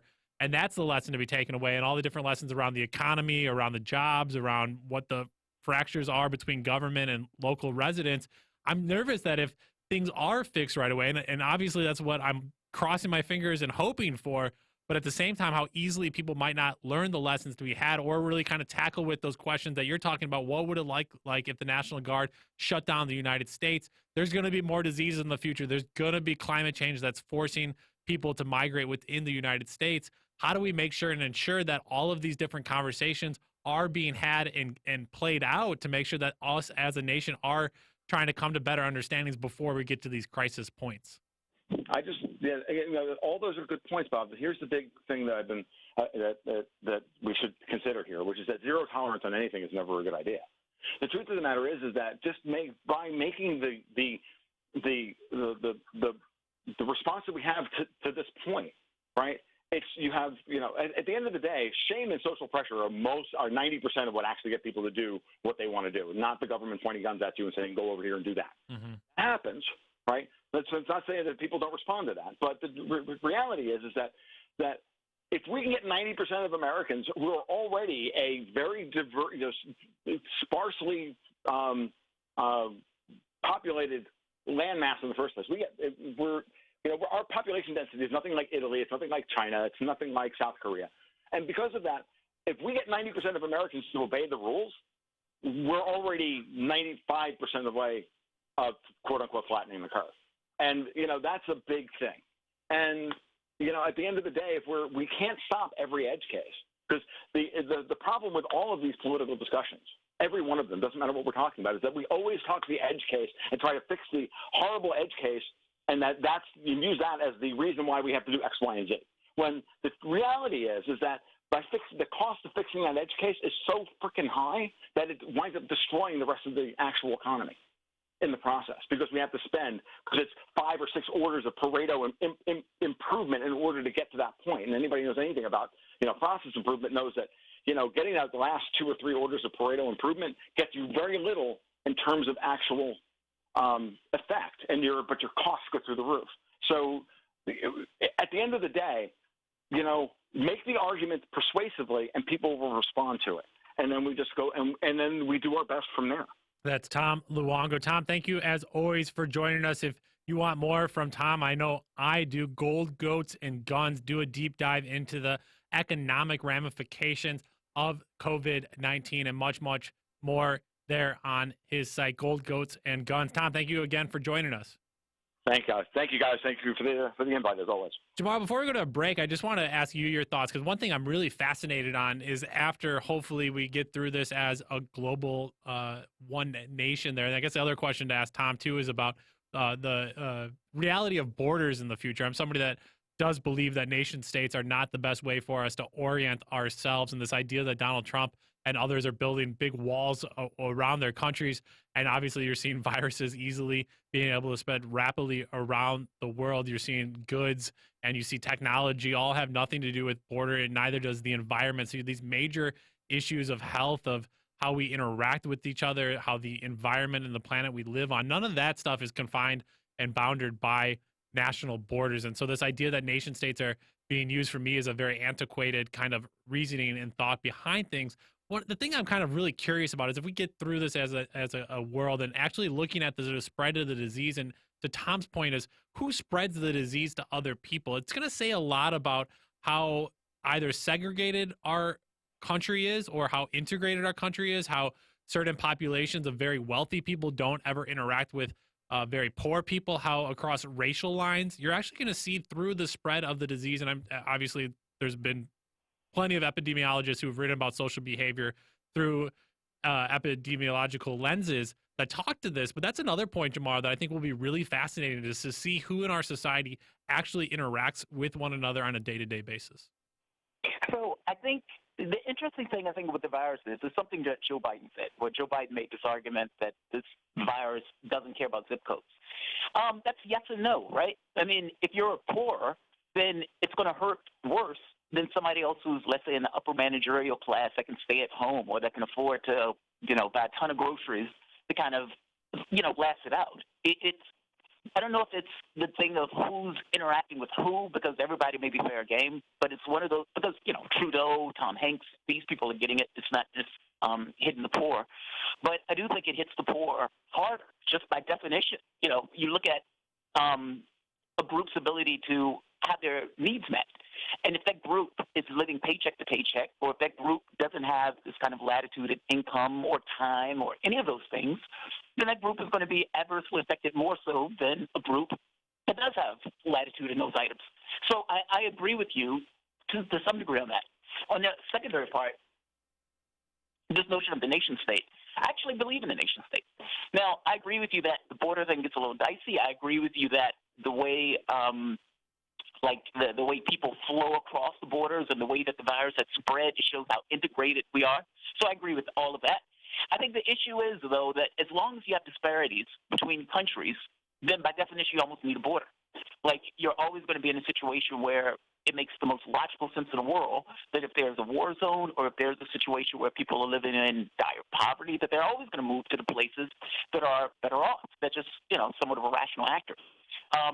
There would need to be some way to level out the world, right? I mean, that the only way that the nation-state thing kind of goes away or evaporates is if the world, for the most part, was somehow leveled off, where the countries that were able to dominate, through colonialization or through war, meaning expropriating resources from other countries like in South America. You're never going to, I guess my point is, you're never actually going to get rid of it's a self-fulfilling prophecy if you say we always need the thing as long as this other thing exists, and you're always going to have inequality as long as you have the nation state. So as long as there's inequality, there's the nation state, and therefore there's always the nation state. Well, no. That's my argument. That's what I'm saying. I feel like that's the same thing with, like, capitalism's not a perfect system, but as long as we have money and we have a global banking system, we have to have capitalism. Not perfect, but until we actually have a more equitable playing field, we're going to have to stick with this. And then maybe if an equitable playing field comes along, we can have socialism, but we don't have that, so we shouldn't ever talk about having that. I see what you mean. But the thing is, in reality, things are not unconnected from one another. It's kind of like the bug and feature thing. It's like Sanders, not going after Joe Biden. Well, that's not a bug. That's just who he is. I find this to be the same way. How do you get rid of the nation state in a world that is inequitable? Like, you have somewhere, for example, like Bolivia. Or let's not even say Bolivia. Let's say Honduras. Hillary Clinton helped with a coup in Bolivia and turn that place into basically a dumpster fire. And you can even say Bolivia right now, because Bolivia has, once the coup took place, you have, killing indigenous people. How do you get rid of the nation state in a context where you have some of these countries that are in horrible straits? It's almost like you have to do it the other way around. You have to make those countries whole before you can ever try to get rid of the nation state thing, right? Yeah, I think there's a deeper debate here than maybe what we're talking about at the current moment with the COVID-19 spread that I would love to jump into, continue listening to Political Misfits for conversations like that. I think in my point, Jamal, I wanted to maybe lean into around the social demographics of the spread of the disease is maybe the fact that people living in public housing aren't the people that are doing international travel to be in China to maybe carry that disease back and ripple it across the country, or the wealthiest of the wealthy people are able to stay at home in their giant mansions and they're not going to internally have community spread of the disease, while maybe other people in public housing, they're forced to basically move amongst their floors because they might not have adequate kitchens within their homes to be able to cook meals and stay quarantined, and they actually have to go out into their community. And so by watching the spread of the disease, I think we'll learn more about who has the luxury of both staying at home right now, but also has the potential to spread disease, as they are the ones that can afford to travel, where those people aren't traveling to China to do some big corporate business deal and then come meeting with their friends in public. Like those universes of people don't interact and connect and touch one another, that you can actually almost think that people might be in a safer setting in public housing because those wealthy people that may have the disease that have been running around wherever might not bring it to them. I think there's a lot more to be had there that I would love to talk to an epidemiologist. We'll see if Michelle Whitty, our fantastic producer, can set up that and the other great guests that we'll continue to have for the rest of the week. Let's go to a quick break before we come back with our weekly Miss the Press segment, looking at the worst of the worst from the Sunday talk shows. You're listening to Political Misfits on 105.5 FM in Washington, D.C. on Radio Sputnik. We're back after this.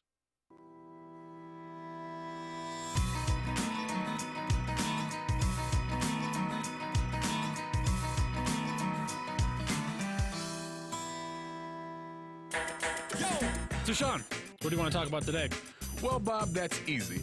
I want to talk about the need to stop the development of self-driving cars. Again, Sean, you're driving me nuts. I think the self-driving car thing's already out of the gate. No. It's never too late. See, now the leading experts in the field, I mean, just pick one, whichever one, leading experts have repeatedly warned us about the dangers of artificial intelligence. Look, I'm telling you, man, we have to stop the robots by any means necessary. I see what you did there. Yep. Tune into our show by any means necessary daily from 2 to 4 p.m. Eastern Time on Radio Sputnik. And don't forget to call in at 3:20 p.m. to our studio number 202-521-1320. And if you miss us live, check us out on SputnikNews.com, Spreaker, iTunes, iHeartRadio, Spotify, or wherever you listen to podcasts to stay up to date on the latest political, social, and economic movements shaping the world around us. We call Fault Lines with Nixon and Stranahan the most disruptive radio show in America. It's a great show, and we have a lot of fun. We come to you live from Washington, D.C. every Monday through Friday morning. What I like best is that we bring in experts from all over the world. From Barcelona, from Egypt, from Seoul, South Korea. From Newark, New Jersey. We try to bring people great guests, great calls from our listeners, and, of course, stupid jokes. And we do it with two hosts that have very different viewpoints. Now, here's the thing, Garland. A lot of people would think you and I would just argue. I mean, I'm a Republican Trump supporter. And, of course, I am a progressive Democrat Bernie Sanders supporter. The surprising thing is how much we actually agree on. And you won't be surprised because you're going to find out just how much you agree and just how much you enjoy this show.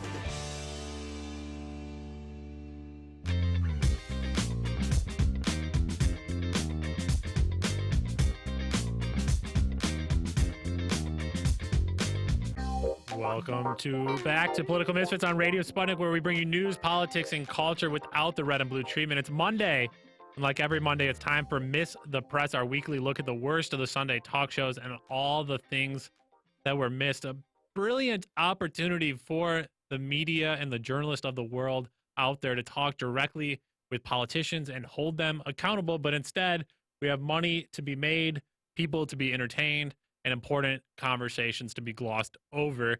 I start today, tomorrow, for our Miss the Press segment with our least favorite of them all, Meet the Press with Chuck Todd. Here's Chuck Todd and Yamiche Alcindor of PBS talking about how everything around COVID-19 in so many ways has been seen through the prism of party and the president basically determining what side you're on. If Donald Trump says this and you're a Republican, you see it this way, and seeing it the other way. Alcindor from PBS is talking about then how polarized the country is around the red and blue divide.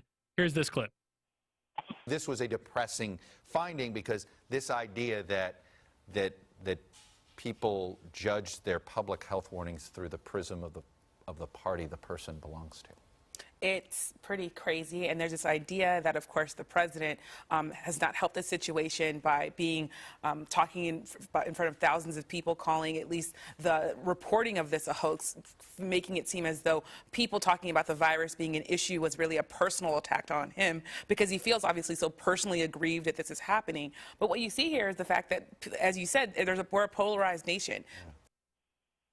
Chuck Todd, everything you do is through the prism of either like Democrat or Republican. The whole reason we have a tagline not without the red and blue treatment is because of people like you, where it's either this is Donald Trump's position and we're against it, or this is the Democrats' position and Republicans are against it. Everything is through that prism. So when we come to our health pandemic, it's obviously going to be through that exact same prism. Education, that's through the prism of red and blue. Shelter, red and blue. Health, red and blue. The economy, it's Donald Trump's economy or it's a Democrats' economy. Nothing is nuanced by you guys because everything is a simple fight between Republican and Democrat. And so for you to get all soft-spoken with us out here, talking about how we as a nation need to see this through the lens of one. It's not what we do, Chuck Todd. You don't do that. Teach the people that listen to your show every week that they need to see it through more nuanced gray lenses, and then you can be disappointed in the American people for seeing it any other way. And Ms. Alcindor, I'll play a clip from you a little bit later if we have time in the show. Thank you for holding Donald Trump accountable with that really just nasty question you asked him about whether or not he should take any responsibility at the Rose Garden press conference last week. I thank you for that.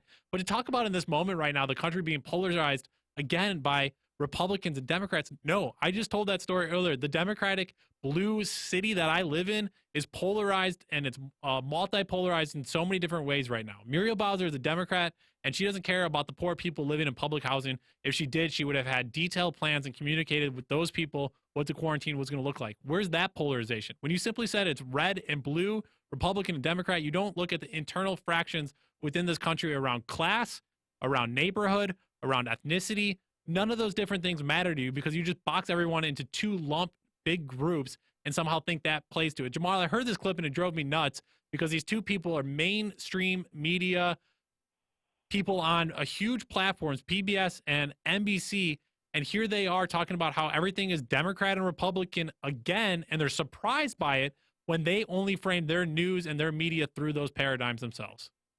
Yeah, I mean, I was listening to that clip thinking to myself, what's the other paradigm that they use when they talk about news or events? Like, that's the only paradigm. There aren't, like, it's not like they are bringing on people who are something other than a Democrat or something other than a Republican. I mean, they may have spooks on the air. That's fair enough. But even those guys are talking through the lens of this kind of national security lens, which is, again, going through the lens of a particular party. I mean, it's utterly bizarre that, they're like, oh, how bad and how horrible it is that we only talk about this stuff with red and blue. And then the very next segment is going to be something about red and blue. Yeah, that's an utterly ludicrous argument that they're having. Yeah, let me just jump to, because I did mention it, Michi Elsendor and her clip from the Rose Garden the other day where Trump basically kind of brushes off responsibility. So it is interesting in many ways where people are frustrated with the president, the lack of response, but yet you have many people saying that he's handling it well. I know obviously there is some polarization around simple, I'm either with Donald Trump or against him. And if Donald Trump's saying he's doing a great job, he is doing a great job right now. But at the same time, obviously people are starting to stress a little bit more and more. You saw a poll that Chuck Todd was referring to at the beginning of that clip showing that people felt much, much better about the state response to the crisis than they did in regards to the federal government. And here's a clip from the Rose Garden there of PBS and Michi Elsendor asking Donald Trump if he was willing or not to take responsibility for some of his decisions here and the lack of preparedness that the White House and the federal government had heading into this pandemic. My first question is, you said that you don't take responsibility, but you did disband the White House pandemic office, and the officials that were working in that office left this administration abruptly. So what responsibility do you take to that? And the officials that worked in that office said that the White House lost valuable time because that office wasn't disbanded. What do you make of that? Well, I just think it's a nasty question because what we've done is, and Tony has said numerous times that we've saved thousands of lives because of the quick closing. And when you say me, I didn't do it. We have a group of people. I could ask perhaps my administration, but I could perhaps ask Tony about that because I don't know anything about it. I mean, you say we did that. I don't know anything about it. You don't know about the reorganization that happened at the National Security Council. It's the administration. Perhaps they do that. People let people go. Jamal, he turns to Dr. Fauci, who hasn't slept in like months now, who's the nation's last hope, and says, hey, do you know about these people getting fired at all? Which he obviously does and can point to Donald Trump as being the sole figure there. And the fact that his administration is no longer him at this point. Yeah, wow. That's a nasty question. That's a nasty question. I love that. So look, she's right. Trump, he has had a clownish response to this. I mean, I have all sorts of qualms with the way that the government has responded to this particular issue. Like, think about what some of the other nations were doing. South Korea was having drive-through testing to try to get as many people tested as possible. Like 80 or 70% of the masks and stuff that we get is from China, so we don't even have just the basic ability to make these drugs and masks in the numbers that we need. This is I forget which article this was, but this is from the newspaper. It's either Washington Post or New York Times. But at the same time, Secretary Azar was not always giving the president the worst-case scenario what could happen. My understanding is that Trump did not push to do aggressive additional testing in recent weeks, and that partly because more testing might have led to more cases being discovered of the corona outbreak, and the president had made it clear that lower numbers on this coronavirus, the better for the president, the better for his potential re-election next fall. Basically, Trump was playing politics with this stuff. When she said he killed or canceled that department, he did. And when they make the argument that he was playing politics with us, he was. This was a comical response. It's like talking about a worst-case scenario. You think Italy is bad. We are at the precipice of a horrible outcome for this particular issue because of the way the government responded. Yeah, if you thought that was comical, I got one more clip here from the Sunday shows. This one is from Face the Nation. Margaret Brennan was on with the CEO of Bank of America, Brian Moynihan, and basically Brian Moynihan telling all you out there, if you got bills to pay, don't worry about it. We're the credit card industry and the biggest banks in America. We got you, people. We're on your side. Here's that exchange. You said your bank is going to treat this like a natural disaster and help consumers. What specifically does that mean? If someone can't make their mortgage payment or pay their credit card, what are you doing for them? They call the number on the card and they say, I'm affected by the disease and I can't make my payment. We defer the payment. We've done it. We did it for the government employees that were shut down. We've done it for every natural disaster. But we're not alone as a company. The whole industry does this. This is what we do. Tomorrow. Can you believe it? Mm-hmm. How kind and loving and caring the biggest banks in America are in times of crisis? It's what they are, Bob. That's what we do. It's not about the profit. We just want to make you, it's amazing. It's amazing. Like, under normal circumstances, they are trying to screw and get every dollar, every nickel, everything that they could get out of people. And now you have a crisis, and it's like, oh, yeah, no worries. Yeah, and then, like, defer it, pay it next month. It's not like, oh, we're just going to cancel it. They're just like, oh, yeah, we'll hit you up next month, and then you'll still have the same 30 days before we start compounding interest rates on top of you to take all of your money. Yeah, good luck with that. And then what about if people go and do overdraft fees? What about that? I mean, all of the hidden fees that these banks slide in there on every single moment they get, that's how they make their money on top of just basically borrowing sums of money and then betting on ridiculous gambling tactics of Wall Street betting there.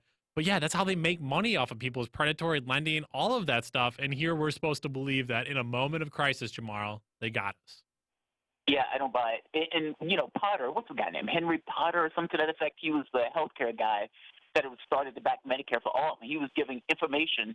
The last name's Potter. I don't remember his first name. But he was giving information in regards to health insurance companies and behind the scenes about being one of the people that helped to write the politics of attacking Medicare for all. His argument was pay attention to what the companies are doing because they will try to make a buck off of this particular crisis. Yeah, I'm telling you right now, everyone out there, now is the time to be a government watchdog. Pressure the government to respond, to react, to move, and keep an eye on those movements. If they're going to rob us, it's going to be in a point when people are in crisis. Well, that's our weekly Miss the Press segment here on Political Misfits. And as always, you check tab.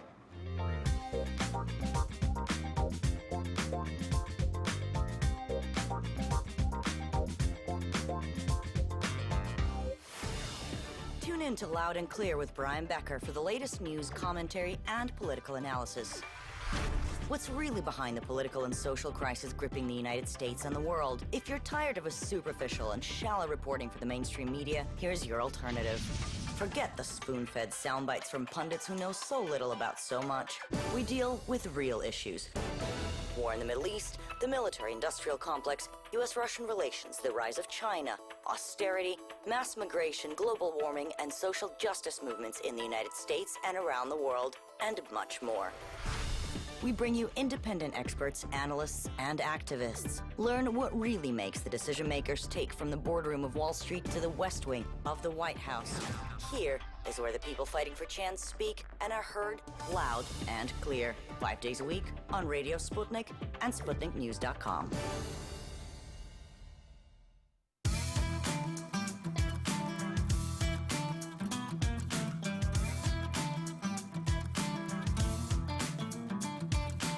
Welcome back to Political Misfits on Radio Sputnik, where we bring you news, politics, and culture without the red and blue treatment. I'm Bob Schlehuber here with Jamarl Thomas. We're going through our own social distancing protocols that are now in place. We're going to be here with you this next several weeks. Don't worry about that. You can continue listening to us live daily from 12 to 2 p.m. Eastern Standard Time by any means necessary. And then Loud and Clear will also follow us on their normal programming schedule. We need to keep everyone informed and talking to get us through this moment right here. Jamarl, social distancing does not seem to apply to voting. At least that's what's in place there in Arizona, Florida, Illinois, and Ohio. According to election officials in each of those states, they're going to continue with their primary votes to take place. Georgia and Louisiana, which have primary contests later in March and April, have rescheduled theirs. But those 4 states there tomorrow are going to continue as what we've trademarked now as mini Super Tuesday. Governors of those states released a statement Friday on their intention to keep polls open. Meanwhile, the Joseph Biden campaign tells people to go out and vote if you aren't experiencing symptoms, which is a bit concerning because we now know that asymptomatic people are able to spread the virus. That's all my young folks out there listening to us today. Fox points out that people don't typically stand 6 feet apart from each other when waiting in line, like when you vote, and also that clearly this is not going to be an in and out process. People waited for hours to vote in Texas and California, as you most recently saw. This won't be a brief visit to a public place. It'll be a prolonged exposure to a bunch of strangers, exactly what we're not supposed to be doing right now. Jamarl, hopefully people there obviously use their best judgment as they go out. On the other side of the pandemic are those saying it's like the seasonal flu, wash your hands, keep safe distance, go ahead and vote. But for me, it still seems like all of those people are going to use touch screens or be in line with each other for an hour, if not more, in enclosed spaces, which is also amplifying and the potential for exchanging the virus. I guess I'm kind of curious, Jamarl, what's your thought on these 4 states continuing with the vote tomorrow? Jamarl, are you still with us? I'm here, yeah. So one of the things that they should have did was try to get a mail-in ballot. That should have been one of the first things. I mean, especially if going in somewhere is somewhat of an issue. Joe Biden telling people to go to the polls is a little disconcerting. His voting intention tends to be older. I mean, that's, at this point, it's a generational divide between the younger generation and the older generation, which means that he's asking people to go to the polls that are fair game to potentially die, meaning the younger generation that goes to the voting booths, yes, they can get the illness. Yes, they can be carriers. All that stuff is true. By the same token, they are also less likely to pass if anything goes wrong, meaning if they get it. The older generation, not so much. So, this raises questions about what happens to the elections tomorrow. I mean, are older people going to go and vote in the same numbers that they would have voted under normal circumstances when they absolutely know that they are more susceptible to dying than the other demographics? I mean, even if it's like a 3% group or whatever, that's still within the context of a certain segment of the population. So, I'm curious about whether or not we're going to see the numbers that we were seeing in these other states. I mean, this is, I think, the first election where we've had, where state of emergencies, schools are shutting down, people are losing, where it's very clear at this point that this is bad and that this is going to have certain consequences where you could have somewhat millions of people dying. So I'm curious to see what happens in the election tomorrow and whether or not what the numbers are going to be. Because if those numbers are lower, that might actually be to the detriment of one Joe Biden. Yeah, I know. I hate to say it like that because this is not the time to be political, but we host a political talk show. So, yeah, it seems like to me, if I look at a state like Arizona, the best thing that Bernie Sanders could have is hoping that there's a surge of young people and a surge of Latino voters where he's done quite well out west. It's going to be hard for him. It might be hard for him to stay in the race. If he gets crushed in Florida, crushed in Ohio, those 2 big swing states, and if you need to win those, you need on paper go behind the candidate who is most energizing those populaces, and it's not what anybody wants to hear. But at the same time, if it's simply just Bernie Sanders trying to raise pennies on the dollar of what Biden's PACs can bring, and if everything's campaign and its commercials and hitting media markets at this point, if the news cycle simply talks about Sanders getting crushed tomorrow, it's going to be really hard for him to continue on. And that's already on top of a lot of questions to be had around the electoral system. Other states down the line already canceling or postponing their elections. And to get out mail-out ballots, I think Jamarl is a sensible way to do it, actually have a paper trail. Heaven forbid this country goes to having paper trails for our electoral systems to make sure things are on the up and up. I don't know how quickly that takes. Obviously, in a matter of a few days, you're not going to get all of those printed and mailed out to people while people try to quarantine themselves. And so we'll see the election tomorrow. And then obviously if Sanders is able to upset Biden at some time, that's obviously going to get spin by the mainstream media talking about the only reason he was able to win was COVID-19. Well, that's our show for today. Thank you for getting through it with us and joining us. Thank you to Tom Luongo and all of those who called in. Teresa Lundy for joining us as well, giving us her feedback on the debate. We'll be back with a brand new show for you tomorrow here on Political Misfits. Big shout out to Dimitri and Ryan for running the show. And thank you for listening. Now get out and get back to organizing.